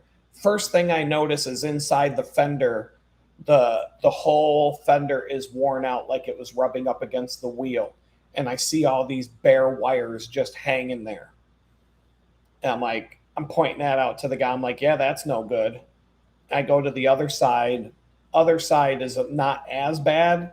I'm like, let's pop the hood on this baby. And I pop the hood. Hood latch isn't lined up. So I can't get the hood up. I had to struggle with it because it's not lined up properly. And I'm like, what am I going to see under here? And I get the hood up. I look inside the engine bay, and in front of the engine, like where the radiator and that region of the body or of the under the hood, the whole entire car is a mess. The headlights are just dangling there. all the wires for the headlights and everything else are just hanging, rubbing up against the wheels, like just nothing, like, and then like all these parts under the hood are just zip tied together and held up. The whole car from like the front of the, like in front of the alternator in that area up front in the engine bay, everything in the engine bay in that area is held together literally with duct tape and zip ties. And I'm like, get out of here. And I'm pointing this out. I'm like, really? And you want that much for that car? You're out of your mind. And so I'm like, let's go for a test drive. Why not? So I get in the car and I'm like, I decide to test it. Hold on. I go on a test drive and I could smell something coming from the back of the car. Smelled brakey. I'm like, something's not. I'm like, what's that smell? So I'm getting in the car. We're going down the road. There's a check engine light. The dash panel shows that there's a big message on the dash panel saying that the brake pads are past their minimum wear and need to be changed. But the brakes were all brand new. I could tell that the brakes were all new. And the guy was like, so whoever put the brakes on that car never cleared out the code. I don't know what's involved on a BMW to clear out the damn brake code when you change the brake pads yourself. And then check engine light. And then the brake light's on. So the parking brake was disengaged. And I'm like, oh, so that's what I'm smelling as we're going down the road. I'm like, that's the smell of the parking brake being burned away as we're driving. Whatevs. It's not my car. So turn signal. One of the turn signals was like tick, tick, tick, tick, tick, tick, tick, tick on the dashboard, which means that the light is blown. But I'm like, that bird's nest of wires up front that's rubbing up against the wheel is probably the reason why the turn signal is going spastic. And what else was wrong? There was something else wrong with the car. So we get back to the parking lot and I'm like, yeah. I'm like, he wanted like $5,000 for this car. I'm like, get the fuck out of here. I'm like, I'll give you $3,000 cash. And the guy looks at me, he's like, no, I can't do that. And I'm like, yeah, I can't do that either. I was just messing with you to see what you'd say. But I was like, I'm practicing my haggling. Kind of like when you go out on a date with a girl that you have no interest in, like you meet this girl, maybe you met her on whatever that is where you swipe, what is it, Tinder?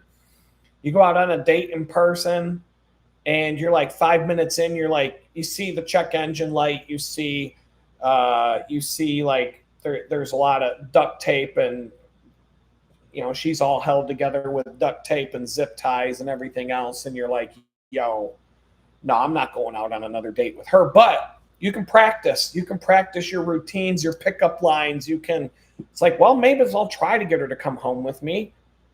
Let's see if you can, you just practice, because then when you meet the girl that you like, you're good at it. So I got to practice my haggling skills on this Beamer that I had no intention of buying. We came to a price, and then he was like, oh, I got somebody coming to look at it later who said they'd pay full price. And I'm like, good luck with that. I asked him, I said, so how long have you owned this car? He says, oh, I've owned it for about 2 months. I'm like, what? 2 months. That means he bought this car, probably didn't know a damn thing about how to look at a car, found out that it's a train wreck under the hood and that there's all kinds of crap going on with it. And he's like, well, time to sell it 2 months later. So, yeah, it's not going to be my problem you're selling me. So I walked away from that one. And then on my way home, I looked at this other one. Pop that up. This was a fun one. But I couldn't do it. But this is a 2004 3 Series convertible. Looks nice in the photographs. In person, like I said, they can make it look perfect in a photograph. You'll notice things in person. So it was at a auto garage. So there's a mechanic right there. and they sell cars that customers abandon. But he said this one in particular was a friend of the shop or something, and he was just selling it for that person. So that's why they hadn't done anything to it, because I started to see things. And it was a fun car. I'm telling you, it was a fun car. It was not. It's 3,900 asking price, so I felt like there was a lot of potential to play games with that. Um, let's see if there's any of the interior. So in the interior, there's some rips in the leather seats. If you want to make it right. The steering wheel's got some wear. This is a 2004 though. I mean, it's kind of like my Mini Cooper was a 2003, and I drove that thing all the way to 2022. And I'd still have that car today if it wasn't for the fact I got fired for not taking a jab. I sold the car because I needed money and I didn't need the car. Um, Problem though, where there is a little button here for the retractable, for the convertible top, and the button was broken on the console, so I couldn't test the top, whether the top would go down or not. And I'm like, that's a problem. Can't mess with that. And then what else was there? Oh, under the car, I got underneath the front, and the whole engine bay had been detailed. So it was pristine, clean, like looked brand new under the hood.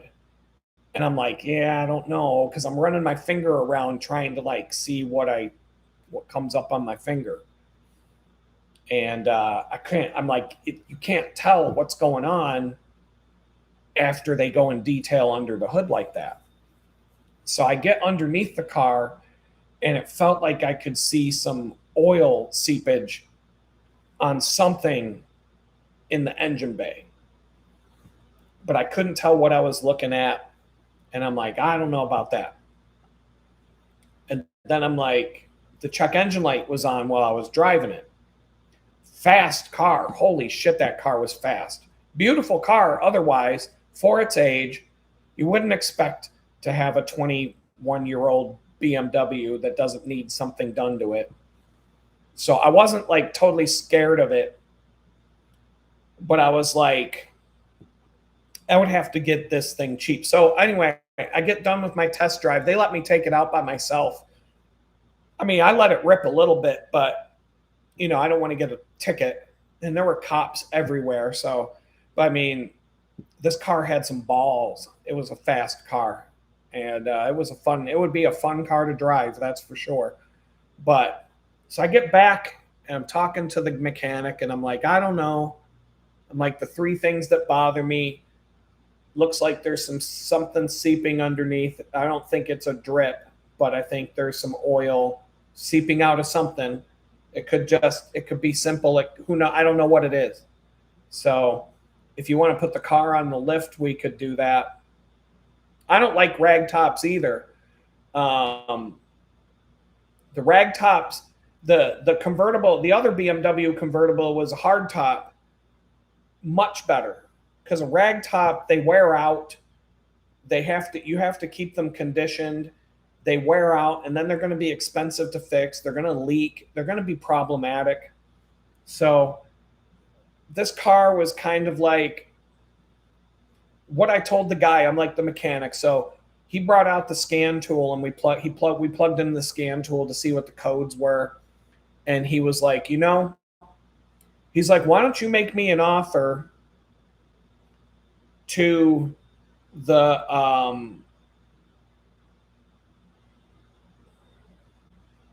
I was like, the guy was like, why don't you make me an offer to the guy I'm selling it for as is, and then I'll take a closer look at the car and get back to you and we'll come up with a price where everything is fixed. I'm like, yeah, I'd be willing to do that. But I'm like, I'm already in the back of my mind. I'm like, yeah, but I'm going to go look at that Corolla. So I'm not going to, this car wasn't like calling me. But I have a 20-year-old BMW already. I know what I'm in for. So I'm not afraid of it. You just got to know the right mechanic. You don't have to go to a dealership. You just have to have a mechanic that knows how to work on them and has the right tools. Because a lot of these German cars, especially the BMWs, they have special toolkits that the mechanics have to have. And my mechanic back home had them.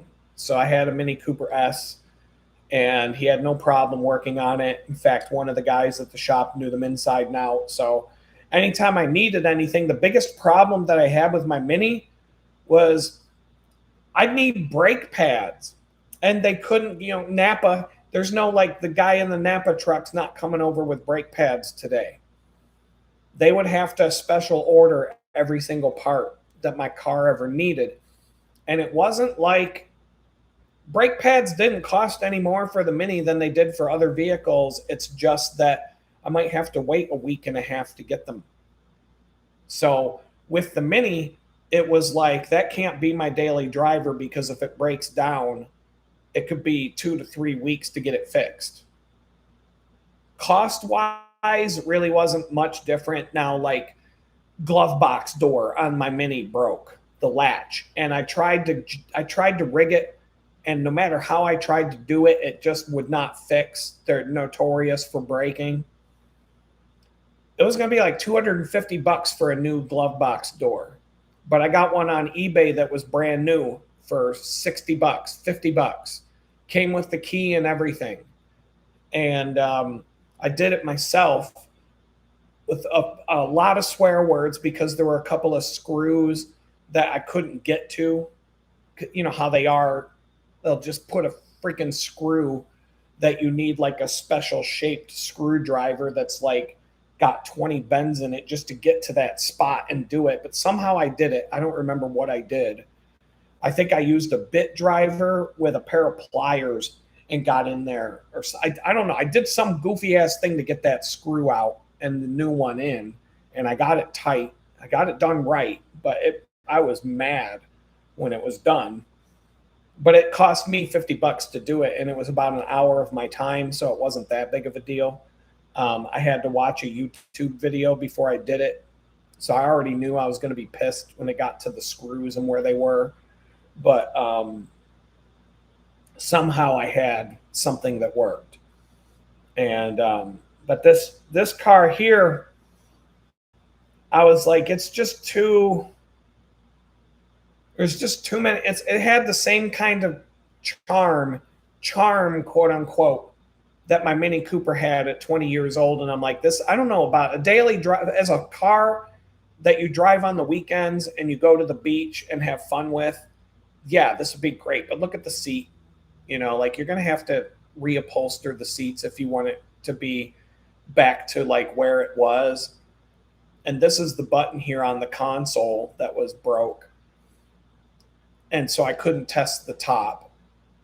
But the actual console with the 3 buttons on eBay, I saw 5 of them for sale for like $50. So that would be something I could replace myself. And it would probably be about an hour of my time and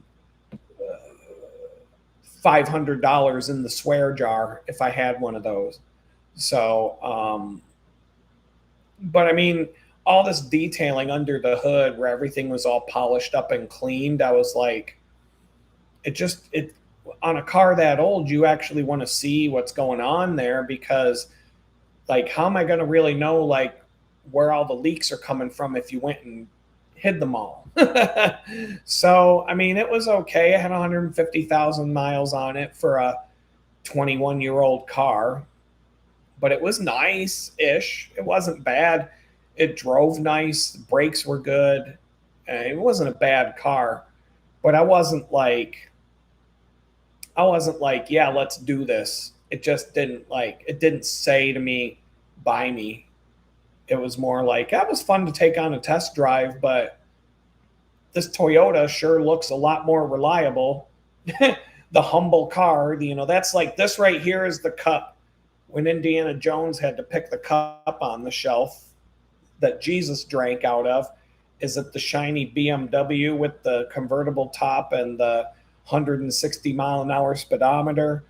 Or is it the Toyota Corolla with hubcaps and a clean interior and an engine that would get 100,000 miles on it if it was didn't have any oil in it.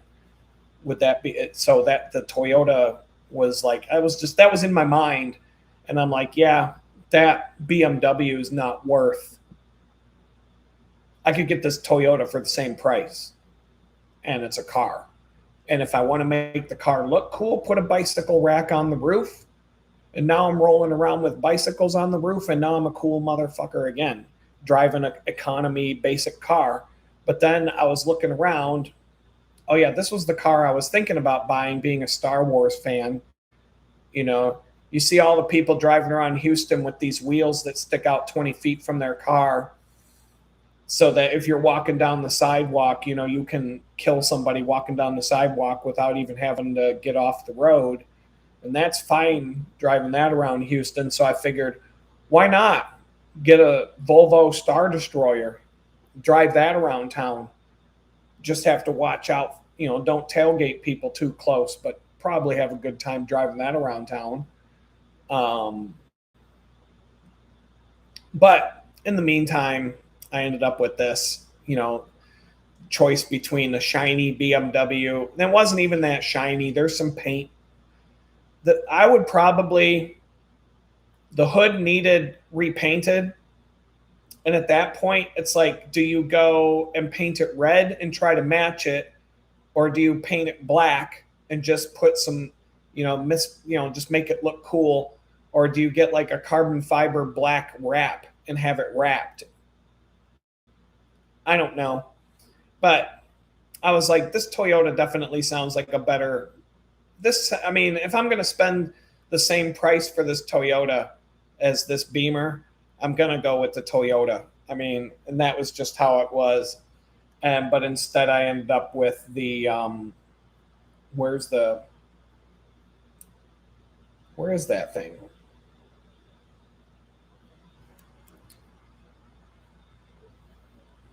This. But when I looked at this popped up Friday night, late at night. It was only listed 2 days ago. So this thing was brand new on the market. And I'm like, get out of here. I'm like, and I'm looking at the interior and I'm like, it's that nice inside. So I'll show you another Volkswagen that I was about to look at. Give me a second, because I know I got this one bookmarked. Volkswagen. No, that's the Passat. Where is it? Oh, I deleted it. Oh, no, that's not it. That's definitely not it. No, that's not it. Give me a second. Got to dig around for this one because I already took it off my bookmarks. Here we go. I'll find it. I'll find it right on the dealer's website.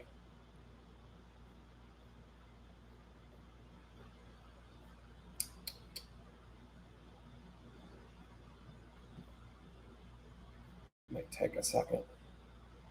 Is it that one? This has got to be. This is the one. Is this it?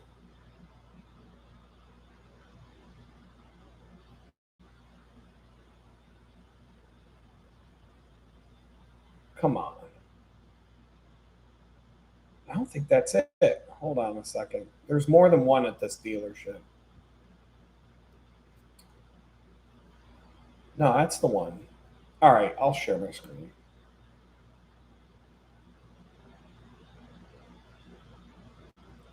So this Jetta here, 4,500 asking price at a dealership. So I called this dealership multiple times over a span of a couple of weeks. They never answered their phone. They never returned my call. I left a message a couple times. But on Friday, this place was right on the way home.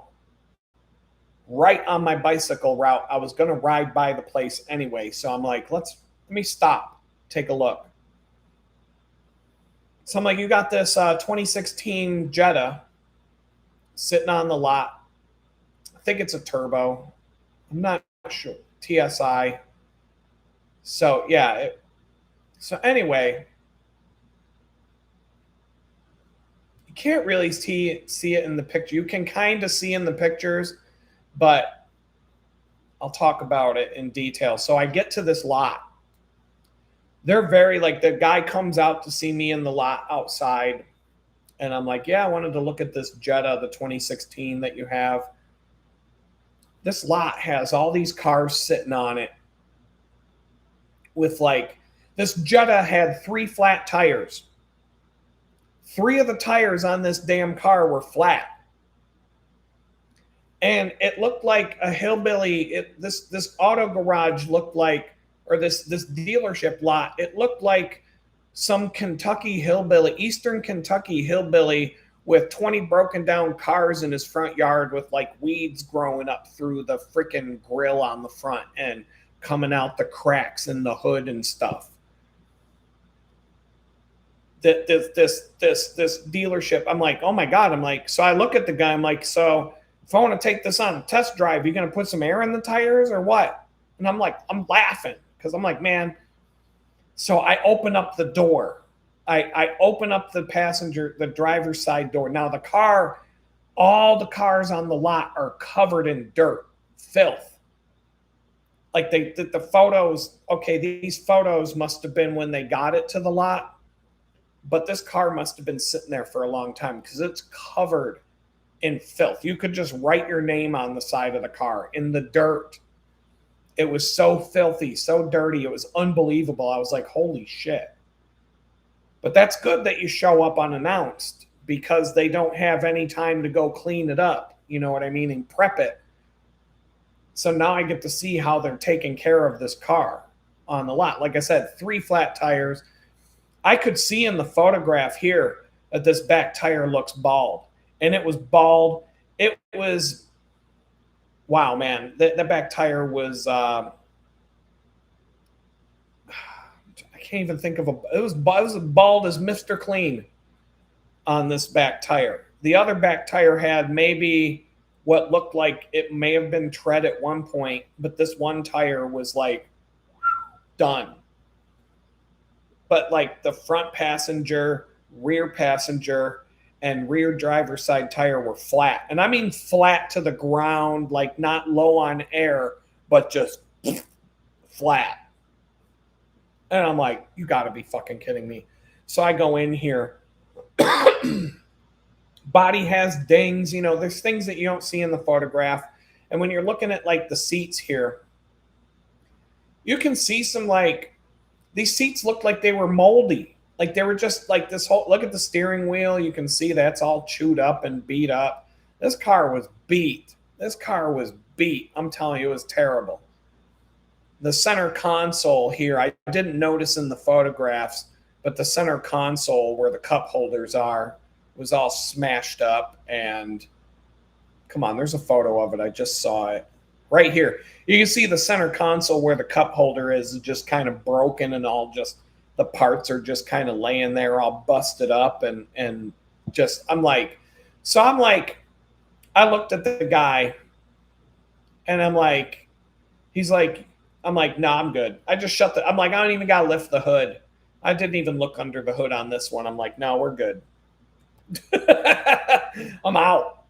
So on their lot, they had, let me see if they still have it, because maybe they sold it. They had an FJ Cruiser listed on this lot. And it looked like it was nice. Fuck, dude. Why aren't, this website sucks. Okay, here we go. Toyota. Oh, they haven't taken it off. This looked like a nice FJ Cruiser, but I didn't see it on the lot. And it's way out of my price league. So I'd have to find financing if I was going to do that. But there were a bunch of different vehicles that I saw while I was shopping around that maybe I'd get finance. Like if I found the right vehicle, maybe I could get a loan for it. but I really don't want a car payment. So, oh, here we go, photos. Um, but they didn't have this on the lot. The guy was like, "Oh, somebody's taking it out on a test drive," and I'm like, "Okay, fine." So I'm looking at the Volkswagen. I'm kind of poking around, looking at different things on the lot, and I was getting my bicycle ready to ride home. The guy pulls in with this FJ Cruiser, and it looked really nice. And the paint job is like whatever you put on that.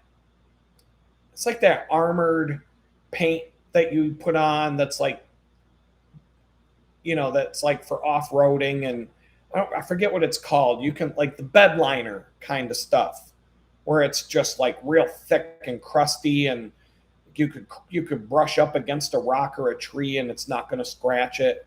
It was basically like, I don't know what you call it when you do it to the body of a vehicle, but it was covered in that. So you can tell the vehicle used to be blue. But you look at the door jambs and other parts. But it looked really nice. But I was already like, when I saw the condition of the cars on the lot and stuff, I'm like, nah, I'm just going home. I'm tired. I ain't got time for this. But I was like, maybe if I see this FJ Cruiser 2 weeks from now, still on that lot, it's walking distance from my house. So, I mean, it's so close. But, I mean, this thing popped up and I'm like, that looks like the unicorn I've been waiting for. Like I said, I put cardboard under the vehicle out front. So, just in case, it's a good thing to do. It's my car now. But if it's going to sit there for a couple of days before I can figure out how to get the license plates, may as well, throw cardboard underneath and see if any brown spots show up or black spots show up on it. Give me something else to worry about, But I don't think this car looks clean. It's a good solid car. It drove very, very nice. I'm happy with the purchase. I just need to get the plates on it. The Fiat that I was looking at, I don't know if I showed you guys this one. This is the one that I went. So I went to look at this one. This got to be the one. I went to look at this Forester. I know I showed you guys. Once again, they can make them look nicer in the photographs. This thing was an absolute train wreck. It was the worst vehicle I looked at out of all the vehicles. I don't know how many owners had this Jetta or this Passat. I'm not in a position to really care. My budget was like $5,000. It's not like I've got. Let me put it this way: this BMW that I just showed you had one owner. This is a one-owner car who's had this car since that date, and it had problems. This Jetta could have 5 owners from, I don't know, but it's in much better shape for the same price. So, like, I won't totally judge the car based on the number of owners. But what I would look at is where it's been. Like, the Subaru here, the Carfax said that it was in Colorado before it came here. So I'm like, oh, they got salt, they got snow, they got winter up there to destroy a car. But this Subaru was an absolute train wreck. And so I was like, I told the guy I wouldn't even pay you $500 for this car. I'm like, let's just look at the other one. So they had this Fiat 500. Fiat 500 SUV, light SUV, tiny SUV, whatever you want to call that. 80,000 miles on it. So it was the lowest mileage out of any vehicle I saw. But the first thing I noticed, I spent a lot of time looking at it before we drove it. I'm like, why is this door panel misaligned from the fender panel here in the front. You can see a gap there, and you can see it better in person. So I didn't even notice it in the photos until I saw it in person. So I'm like, okay, that's something. That's why it's priced the way it is. This other gap matches up with the other side, so that didn't. It was this here, the door panel, and there was something else, and there was a little ding on the other side next to the gas cap. Like whoever owned this car didn't know how to use their mirrors, is what it told me. And so I took this thing on a test drive, and it was great. It was fast. It's a turbo, which, we've already had that talk about don't buy a turbo. But this car was in pretty good shape. 80,000 miles. We got the Carfax. So I was reading the Carfax, and it showed that it was in a front end collision on the driver's side, no airbag, but the airbag light was on. So I'm like, well, maybe that's why the airbag didn't deploy, because the airbag system was disabled. So I don't know what happened, but it was very clean under the hood. There really was no evidence of an accident other than this right here, this panel. You can see there's just a gap there that doesn't match up. And so I'm like, okay. Car was great. Interior was very clean. It was okay. But the dealership wanted $4,500 as the base price of this. And I'd already done some homework, and AI was telling me that's way too much for that car. And I was using Grok to help me sort things out, to kind of compare vehicles with each other and give me information that would take too long for me to look up myself. And so I'm like, I basically told this dealership, get me out the door for $4,500, taxes, bullshit, dealer fees, all of it. Get me out the door for that price, and I'll take it. And they wouldn't budge. They're like, with taxes, dealer fees, everything else, $5,200. And I'm like, what are you charging for a dealer fee? Because the sales tax on $4,500 is not even that much. What are you charging me, like $300 in dealer fees for the registration and crap? So I'm like, you can afford to sell this one for, I'm like, $4,600. I'll go up $100. They're like, they would not budge by $1. So the guy leaves. He goes, let me go talk to the manager. Leaves me in there for 20 minutes. And I'm like, all right, here we go. All you're doing is giving me more time to go, hey, Grok, what do you think about this? Blah, blah, blah. I'm like, what do you think I should do? Grok's like, Grok told me, don't let them fuck you over. Hold your ground. Don't budge. Don't budge. Walk away. I'm like, yeah, I'm going to bike away. So now all of a sudden, I told you guys this story a couple of weeks ago, but if you weren't there for the live stream, 20 minutes later, this girl walks in, this nice looking Latina hottie with her boobs out to here. And she's like, si, senor, Mr. Handsome wants to buy a car today. I'm like, huh? I'm like, what the fuck is this, Hooters? Am I at Hooters right now and you're trying to sell me a bloomin' onion to go with my freaking wings? Like, what's going on here? Like, this is and so like she goes, why don't you come to my office, Handsome, to come talk about this car? And she opens up her office door. She must have just sprayed perfume all over the office, because it was like, yo. So now she's trying to rub her titties in my face. Like, it's one thing if I go to get my hair cut and the hot chick is cutting my hair and I get a titty in the face. Like, if she rubs her titty on my face while I'm getting my hair cut, I'm going to throw in an extra $5 in the tip jar. I mean, hey, it's not the strip club, but you earned your keep today, honey. So, but not at the car dealership. Come on. So she's like trying to like sweet talk me into doing this deal. And I'm like, you can sweet talk me by coming down to the price I'm asking, like $4,500. I'm like, I even said I'd go up to 46, but I'm going to go home. I'm not in a hurry. I'm like, I'd rather have a Toyota than a Fiat. I'd buy a Toyota with 160,000 miles before I buy a Fiat with 80. And so I'm like, all right. I'm like, nah. I'm like, well, you got my contact info. If this sits on your lot for another month and you still need to get rid of it, you know how to get a hold of me.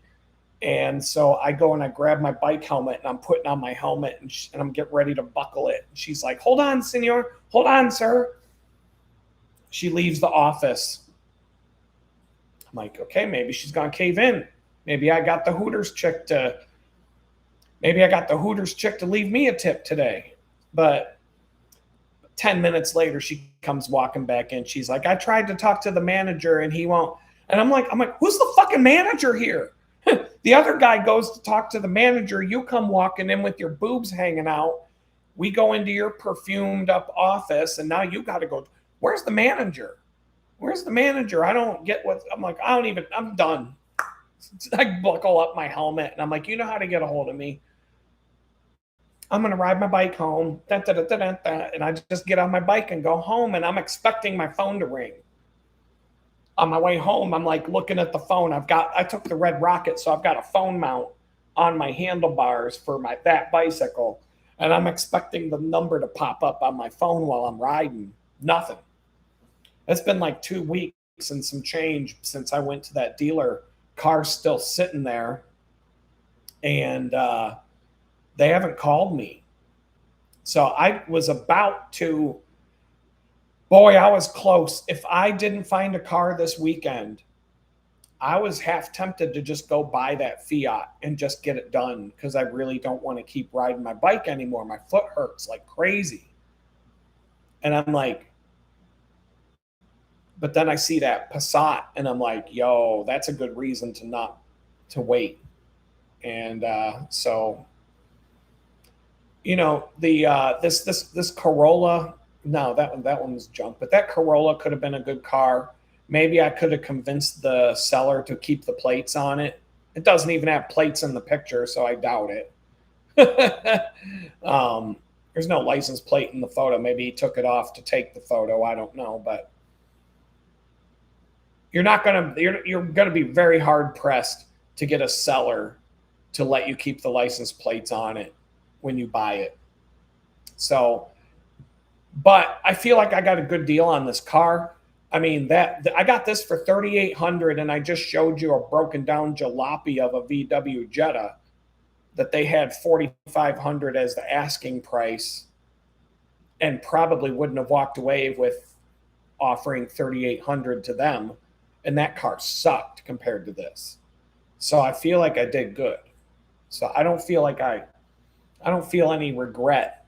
I'm just feeling like I'm like, man, I gotta get groceries delivered for 3 more weeks. I've got to ride my bike another 300 miles, all because this Texas bullshit, having to wait 2.5 weeks to get an appointment to go get a license plate and not be able to drive the car I just bought. So, but it gives me time. I got to find a front license plate bracket because you have to have a front license plate in Texas, and this car is pristine up front. I'm not drilling holes in a bumper to mount some stupid ass license plate. So I got to get a license plate bracket for this car. I know they exist. There's probably 50 different ones to pick from. So I got to get that. I'm going to do a couple other things, but nothing too... I'm not even going to go out there and detail the car. I might just go sit in it and pretend to drive and turn on the car and listen to check out the rate, check things out more. Very, get in there and just microscope check it over. Probably not today, but I will get in there with a fine tooth comb and just look at everything. But for now, I'm too burned out, tired. I'm going to just chill and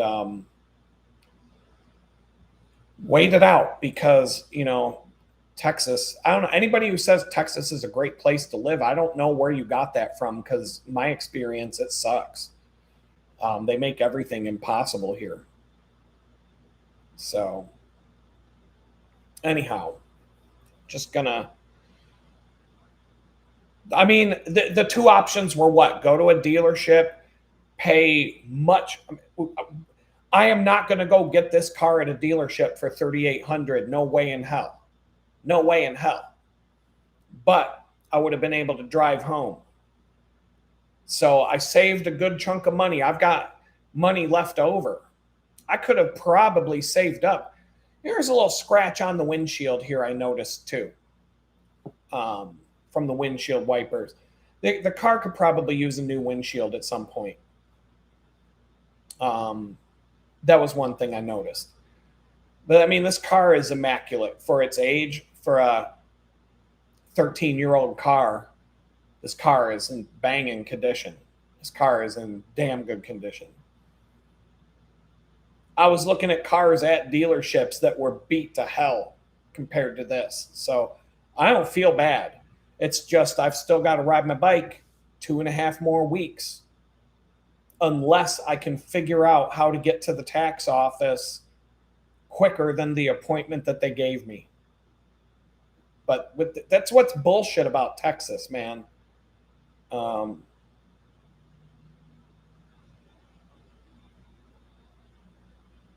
I'm not mistaken, you could just walk into a less busy license office outside of Houston. I just walked in and took a number. No, you don't go to the. Texas is so fucked up. No, you can't. You don't go to the. You can't go to the DMV to do the license plate work.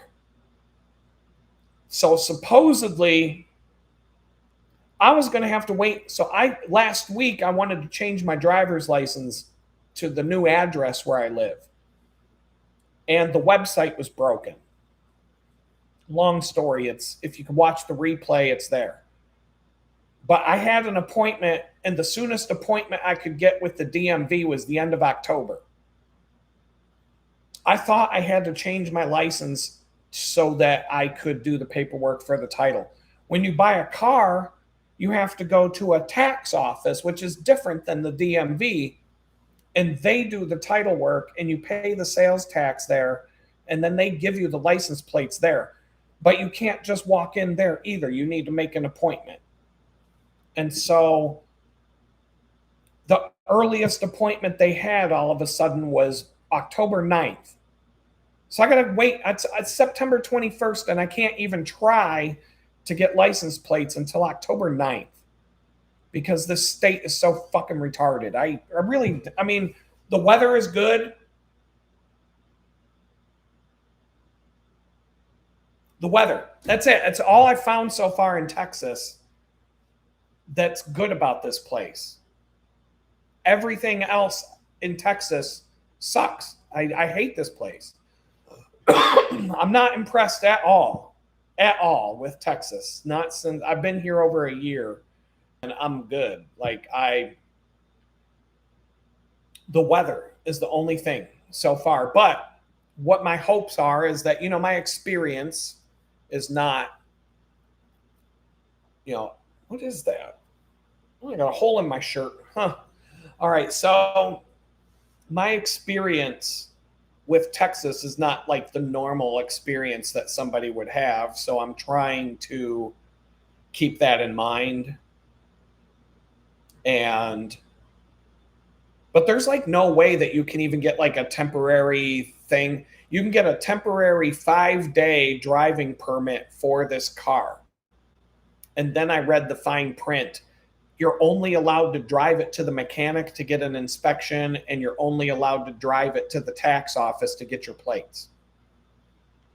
And the 5 days is going to be up before I could even go to the tax office. Mini So-So is saying you had to wait 7 months for a DMV appointment to get your Texas driver's license. I had to wait 3 months to get my license.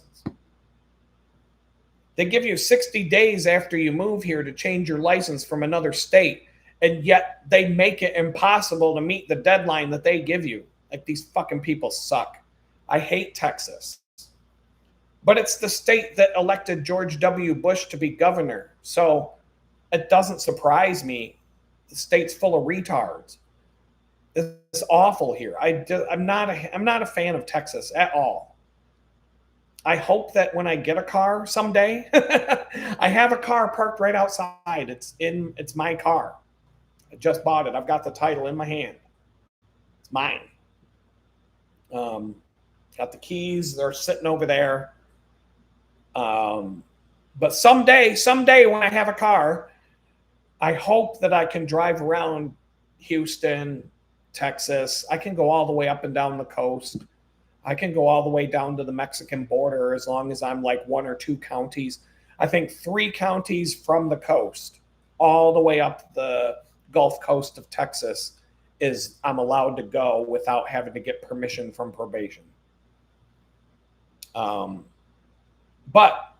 in Pennsylvania, you can get all your driver's license stuff and car stuff done at AAA and many other places. You don't have to go to the DMV for anything.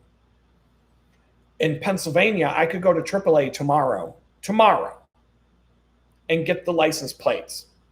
In fact, in Pennsylvania, when you transfer a vehicle to another owner, you have to go in person with both people because you have to go to a notary and the title has to be signed with a notary stamp present.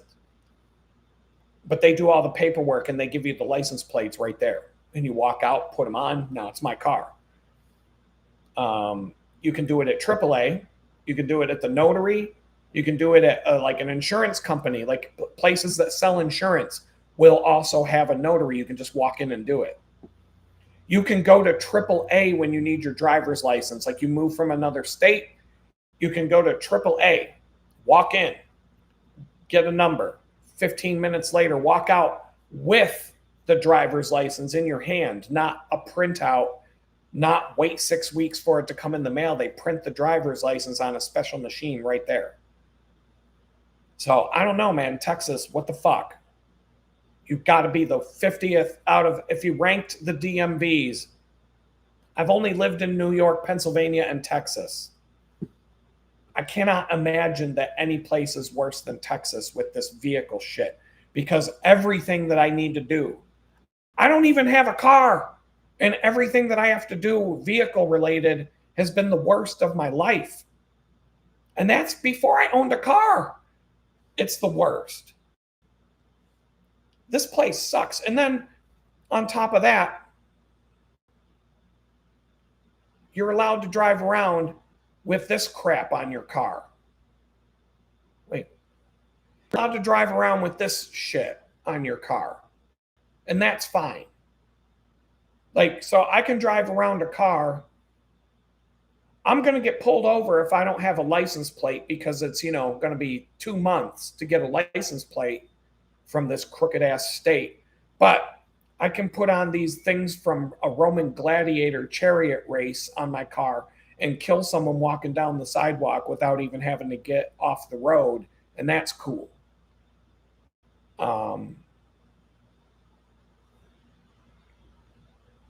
Minnesota says, I must have missed something you said prior. For me, I just had the notarized title. I don't have a notarized title. The person just signed it and handed it to me. And nobody at the tax office said I needed it to be notarized. So fuck. If that's something, I got to look this up now.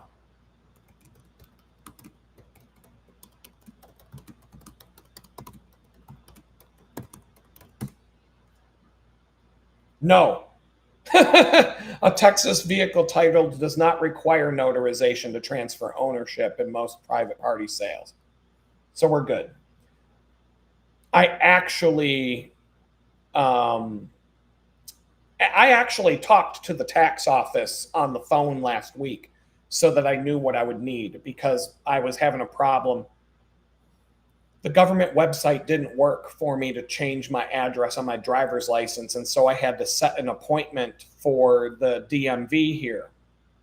But I couldn't get an appointment until the end of October. Because, fuck these people.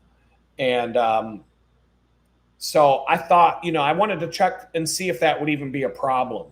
And they said, no, it doesn't matter. They said you just bring proof of your address, like a utility bill, lease, paycheck stub, bank statement, whatever you got with your address on it, that's fine. And you'll need your driver's license, but it doesn't have to have the right address. You're good. Well, what state are you in, Robert? Because in Texas, these fucking dumbass hillbillies don't know what the hell they're doing. It's terrible. Ohio's not that bad. Pennsylvania's not. I've bought vehicles in Ohio more than once. That's a pretty easy place to deal with. Pennsylvania, New York. New York, the liberal hellhole state, is you can walk into the DMV, come back out with your stuff done. You don't make an appointment. This whole bullshit with Texas, you have to make an appointment anytime you need something paperwork related done for your vehicle, your driver's license. But, we don't have any appointments for the next 3 months. Supposedly you can go, I don't even know. I'm pissed off. I don't want to I'm just going to go off the rails. The only thing I can try to do is keep banging that website where you set the appointment and see if an earlier appointment shows up.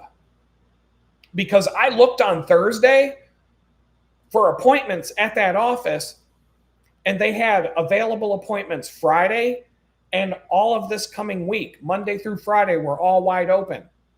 And now I go today, and they don't have any available appointments until October 9th. So what I'm hoping is that maybe that changes. Maybe like tomorrow morning I could jump on, look, and see if I can get an appointment quicker. That's the only thing I don't know, unless you can go somewhere to get it done. Like any other fucking state in the country where you can just go somewhere and get this done and not have to go to one fucking office in the entire, where everybody or all 4 to 8 million people that live in the county have to go to the same fucking place and wait in line. I don't know. Texas fucking sucks. I hate it here. I'm trying not to swear, but I'm not trying hard enough. Texas is just, I just can't, I get a knot in my stomach now. Anytime, to change my address on my driver's license.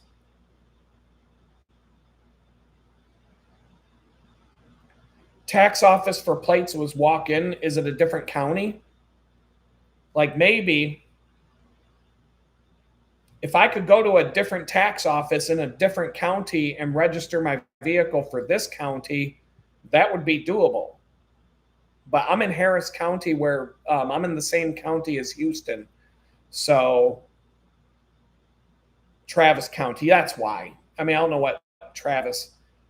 Is there a big city? What is that? What city's in Travis? Is that Austin? Yeah, that's crazy that you can just walk in there. So I don't know. I'm good at finding loopholes when I'm pissed off, but I need to, Austin. So I don't know.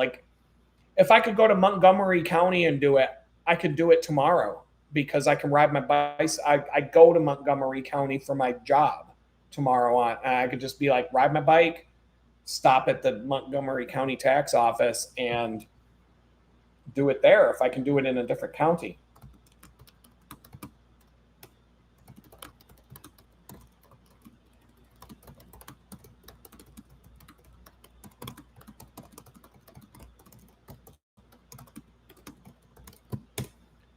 Let's see what Google's. Oh, now we're talking. According to Google's AI, yes, you must do the title transfer at a county office in Texas, but you can go to any county tax office, not just your own, as long as it is within Texas. All Texas county tax offices handle title and registration services. It is recommended to visit the tax office website or call ahead for any specific requirements. Now we're talking. Now we're talking. See, I knew I was just going to have to find loophole. So, but Blue Sky, what's up? My channel member is here.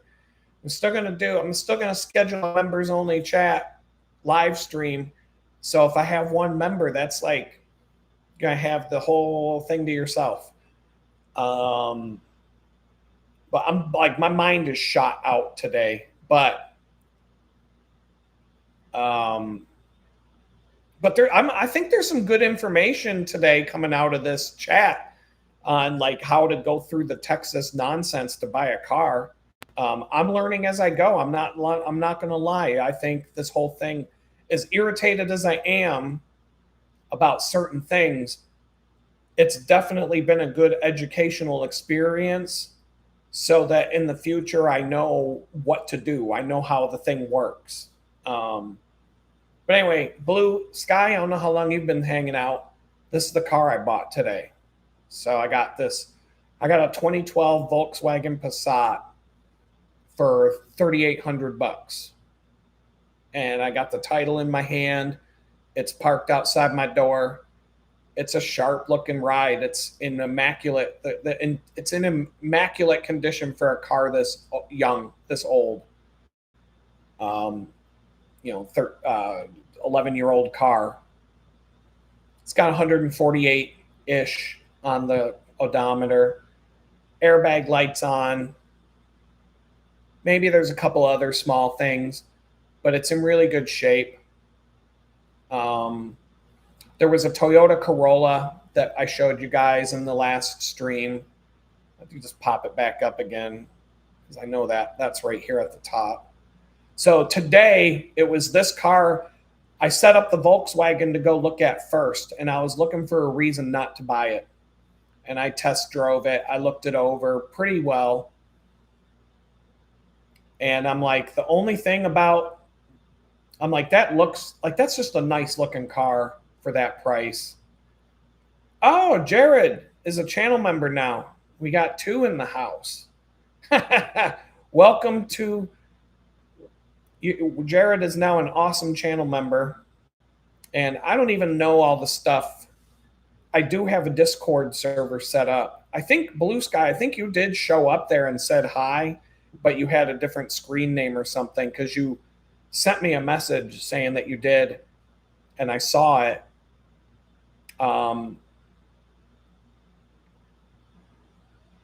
Yeah, for 3,800, I'm telling you, my haggle skills, I didn't even have to go hard. Like, I was like, you got any wiggle room on the price? I'm like, I got cash in my pocket, 3,800. I'll do it right now.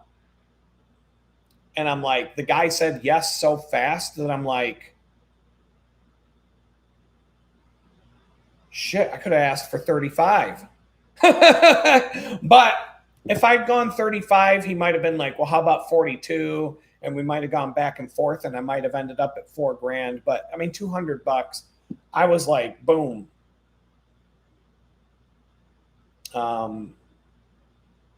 Discord needs rooms added. Okay, I'll check that out. I thought I did that, but no, I probably didn't. I think I made sure that it could talk to YouTube back and forth. I think I did, like, because I'm not a Discord guy. I've had an account for a long time, but I've never actually gone on Discord. I'm on Reddit sometimes, but I don't like no politics and none of that crap. When I go to Reddit, it's software related.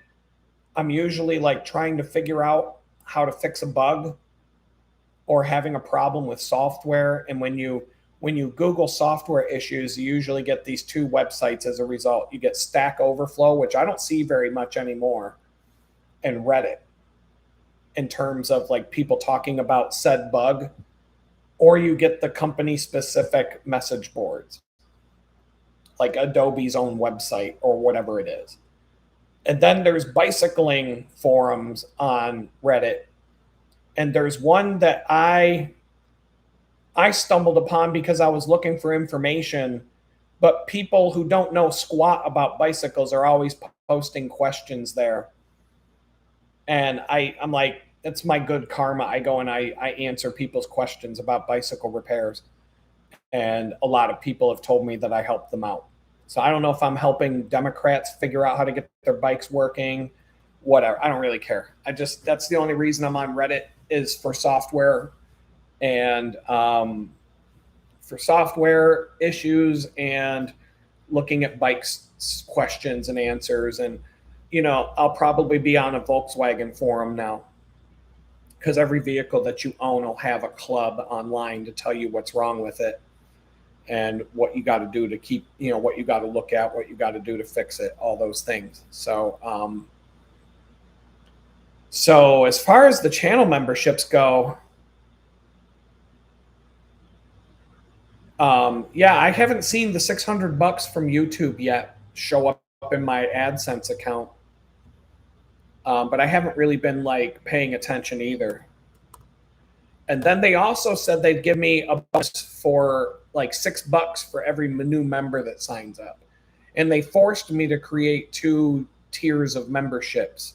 So that's why there's the High Rollers Club. And then there's the other one, the Awesome Channel Member. So I was only going to do 1 level. So if you join the High Rollers Club, the only difference is I'll put credits at the end of the video and I'll figure out. So the next thing I'm going to do for the live streams is I checked out this software. I don't even know the name of it now. OBS. It's a live streaming software that allows you to do. It's like StreamYard. Everybody uses StreamYard. OBS is like the open source version of StreamYard. And I never even used it. I was going to use it for something because I didn't buy. Amazon Vine sent me this camera. And it's actually a really well built, really cool camera with a manual focus lens and some other cool doodads. But the image quality is garbage. And so it's surprisingly bad for as well built as the camera is. And I was going to use that as my live stream camera and mount it on the wall in front of me. And it's a really, other than the video quality, it's a really nice camera. So I was playing around with OBS and I found 20 bugs. Just trying to play with the software, I found so many broken bugs with this software that I disconnected it from my YouTube channel because I don't even want to use it. It would make it, but you know how like right now you see my picture in the bottom right. I can't use it as a dash cam because it's a USB. So it's a camera. Let's stop sharing here. It's got this super long USB cable.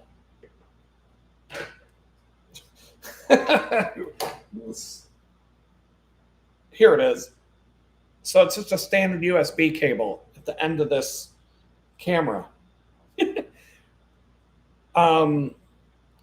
Supposedly, if I got there were 2 to pick from, and I picked the more expensive one to test. Supposedly, the other one has better video quality. And I'm like, well, duh. Well, how would I have known that? Thanks, China. But I don't know what to do with it. I could use it as a security camera, but I have to plug it into something. It's just a camera. It's a naked camera with no, it's got a sensor and a USB cable. So I got to plug it into a computer or a phone or something. So I could mount it. I have mounts. I have wall mounts. These cool, there's a plate and then a couple of ball joints. And I can screw that into a camera mount. And I can mount that on the wall. There's a plate that you screw into the wall. I got a couple of these things to mount stuff to the wall. And I was going to do that for this video, for these live feeds, but that kind of fell out the wayside. But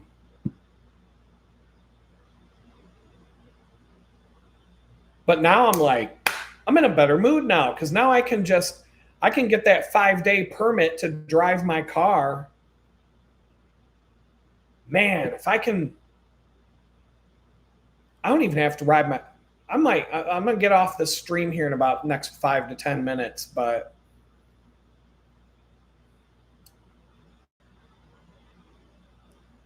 Yeah, if I can figure this out, because I got to get my insurance for the car, but I can do that in 10 minutes. I got to print out some documents, so I got to get my printer up and running. I can print that 5-day permit that allows me to drive around. And I mean, if I'm going to work, I can probably like get away with going to work before I go to the tax office isn't going to be open. I was really trying not to have to ride my bike to work tomorrow. But either way, I mean, one way or another, maybe Tuesday I can get this thing on the road and live stream from the ride. Um, I'll get a little bit of. Oh, we at the bakery we're a bunch of clowns, so I get made fun of all the time for not having a car. Um, by these, like this one girl, she's like I thought she was 20. Turns out she's 19. Um, she drives around in a nice BMW that her mom bought her, and I'm like, so that just makes for a lot of attitude that goes back and forth. Um, yeah, we're brutal sometimes, but it's all fun. I don't, I laugh. I was making fun of her for something yesterday, and she tried to like look at me like she was angry with me, but she kept like laughing, and I'm like, see, you think it's funny too. She's like, no, I don't. I'm like, see, you do. So no, I mean they'll. I was hoping so. I was showing you this this thing's still for sale, but the thing about this car, I'm going to share my screen again because this car looks so damn cool. But the biggest problem with it is the distance from me and other probably 50 other reasons, but it was this Mercedes-Benz SLK 230 that is 1998, but look at how nice this looks in the pictures. But once again, all the cars I go to look at look beautiful in the photos. So this thing's 40 miles away from me. And the thing that talked me out of going this far was not just the distance, but the reviews of the dealership.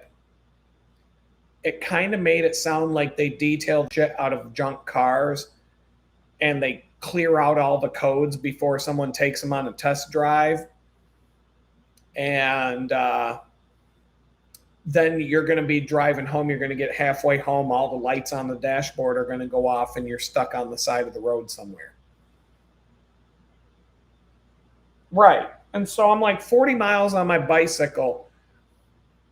Here I'm only going to do this to satisfy my curiosity, but I would have loved to pull into the bakery with a brand new looking Mercedes and rubbed it in their faces. But that's the only thing, like vanity wise, that would have been fun to pull in with the top down on this vehicle, pull right up to the front door of the bakery where we don't like people parking unless they're coming in to pick up an order, and just get out of my car and leave it sitting there and just walk in acting like a dick who just bought a Mercedes, because that would have been fun to do at work.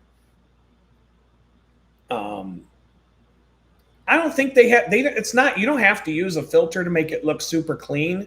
It's just the resolution of the images hides things. Like the vehicle I just bought, like on the cowls above the driver and passenger side door where my cursor is right there, it's not shiny and new looking.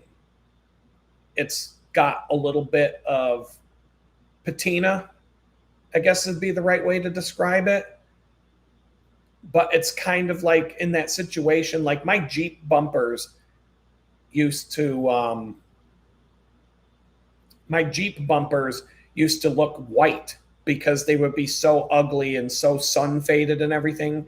And I just get the Meguiar's plastic stuff, rub that on my bumpers, they would look showroom new again. So there's things on this car that I think I can do that with. I can get some leather. You can't see it in the picture, but there's a tiny little bit of cracking on the leather in between the seat and where your armrest is. It's not that a Texas cop would care about you going to work with your temporary tag. It's, I'm going to be driving down the road with no license plate on the car at all. And I don't even know if they give you something to put in the window for that temporary 5-day permit thing, or if you're just driving naked. And what's going to happen first time a cop gets behind me, woo, and I'm getting pulled over. And then I got to pull this thing out and explain and go through that whole thing. And then if I get pulled over by a cop, I have to call my probation officer and tell the probation officer I got pulled over by a cop. Why? And blah, blah, blah, and this and that. Even if I don't get in trouble, if I get pulled over, boom, I got to deal with my probation officer now. Doesn't matter if there's no ticket, no warnings. He was just checking to make sure I had the permit, whatever. It's going to be like, it multiplies. It's going to snowball downhill. So Robot Nielsen says, you don't want a convertible. They're terrible. Yes and no. I mean, I don't really feel like dealing with convertible problems right now. I looked at 3. I looked at different ones.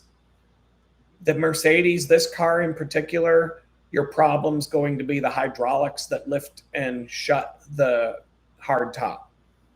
That's one of the problems these have. And so I kind of wonder, like, why didn't the dealership show any photos of the top down? If you're showing me a convertible, why aren't you gonna, like, it sells better if you show me with the top down? So that makes me wonder. But you can manually put these up and down. There's 2 buttons in the trunk. You pull a latch and it unhooks the system, and you can manually put it up and manually take it down.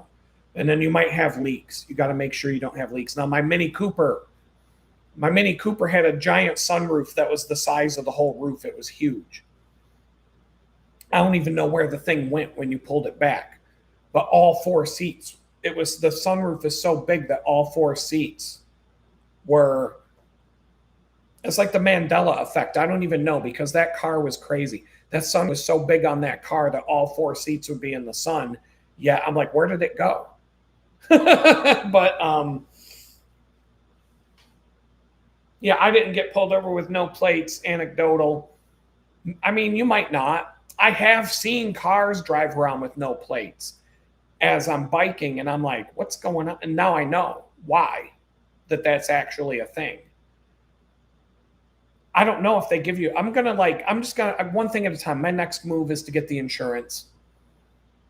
And so that could be a pain, or it could be 10 minutes.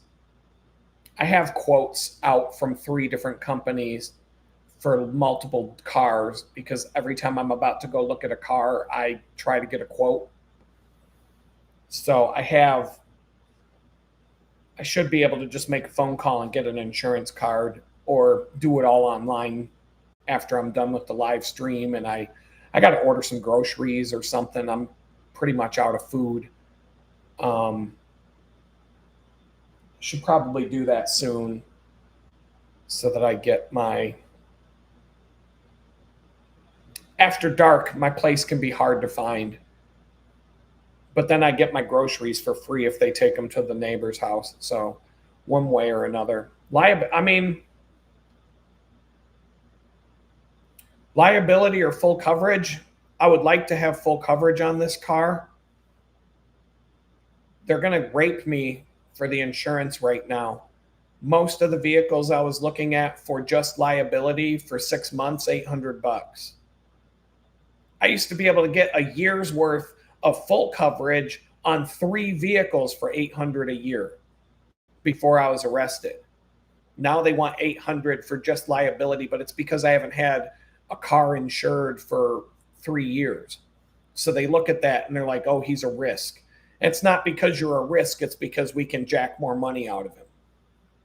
And I'm not putting one of those trackers in my car to think they can go eat a dick if they think I'm going to put a tracker in my car and let them watch everywhere I go. And how much I hit the brakes and how fast they can go to hell. So I won't do that. But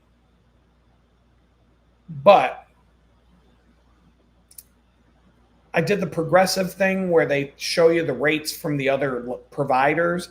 And then I went to those other providers and put in my information, and they all came back with the same price for the insurance, $800. $800 for 6 months. So if I want to put full coverage on it, it's going to be like $1,100. And then that's where I got to make a phone call, and I got to be like, okay, so if the car gets totaled in an accident, what's the payout going to be?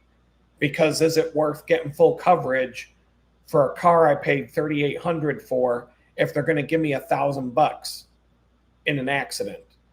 You know what I mean? Like, why the fuck would I even pay for full coverage if I'm not going to get covered?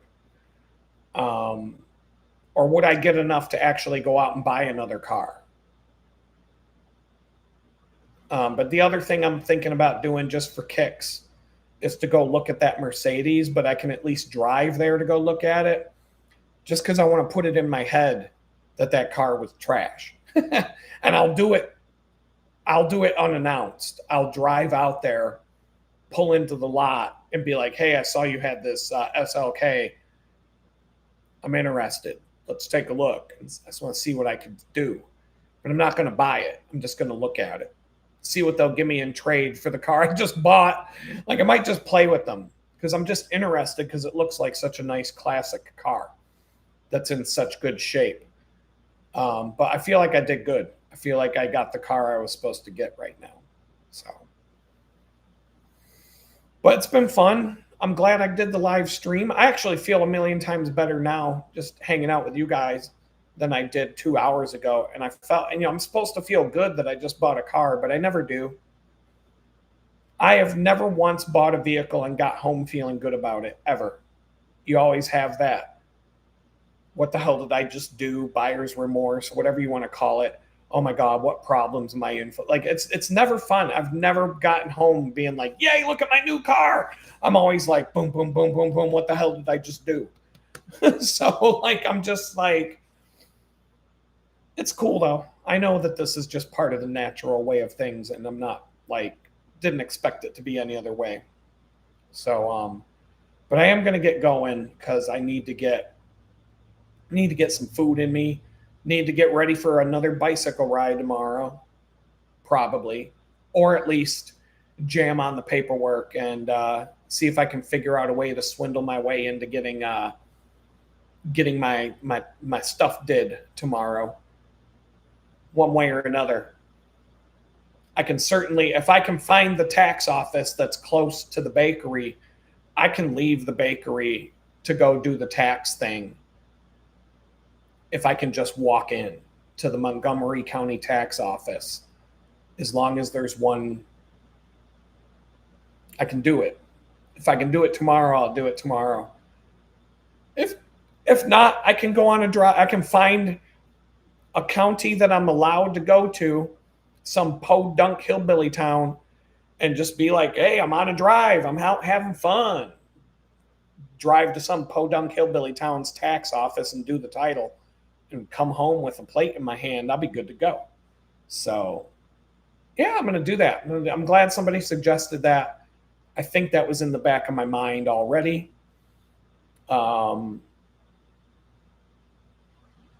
It just sucks that you have to find a loophole like that. You should just be able to walk into a place and get something done. And here in Texas, they do not make it easy. But with that, I'm close, this close to being done with this. And then I can say, once I'm driving it and I got license plates and I'm good to go, I'll say I leveled up. But I think, I'm just about there. So thanks for hanging out, everybody. I'll do the live stream on Thursday. In between now and then, for this rant, if you see this thumbnail image, the one with the live, the thumbnail image for this video is what I'll use if I'm just going to do a random pop-up stream where I didn't even know I was going to do a stream until I showed up and did it. So with that, say peace out. Have a good one, everybody.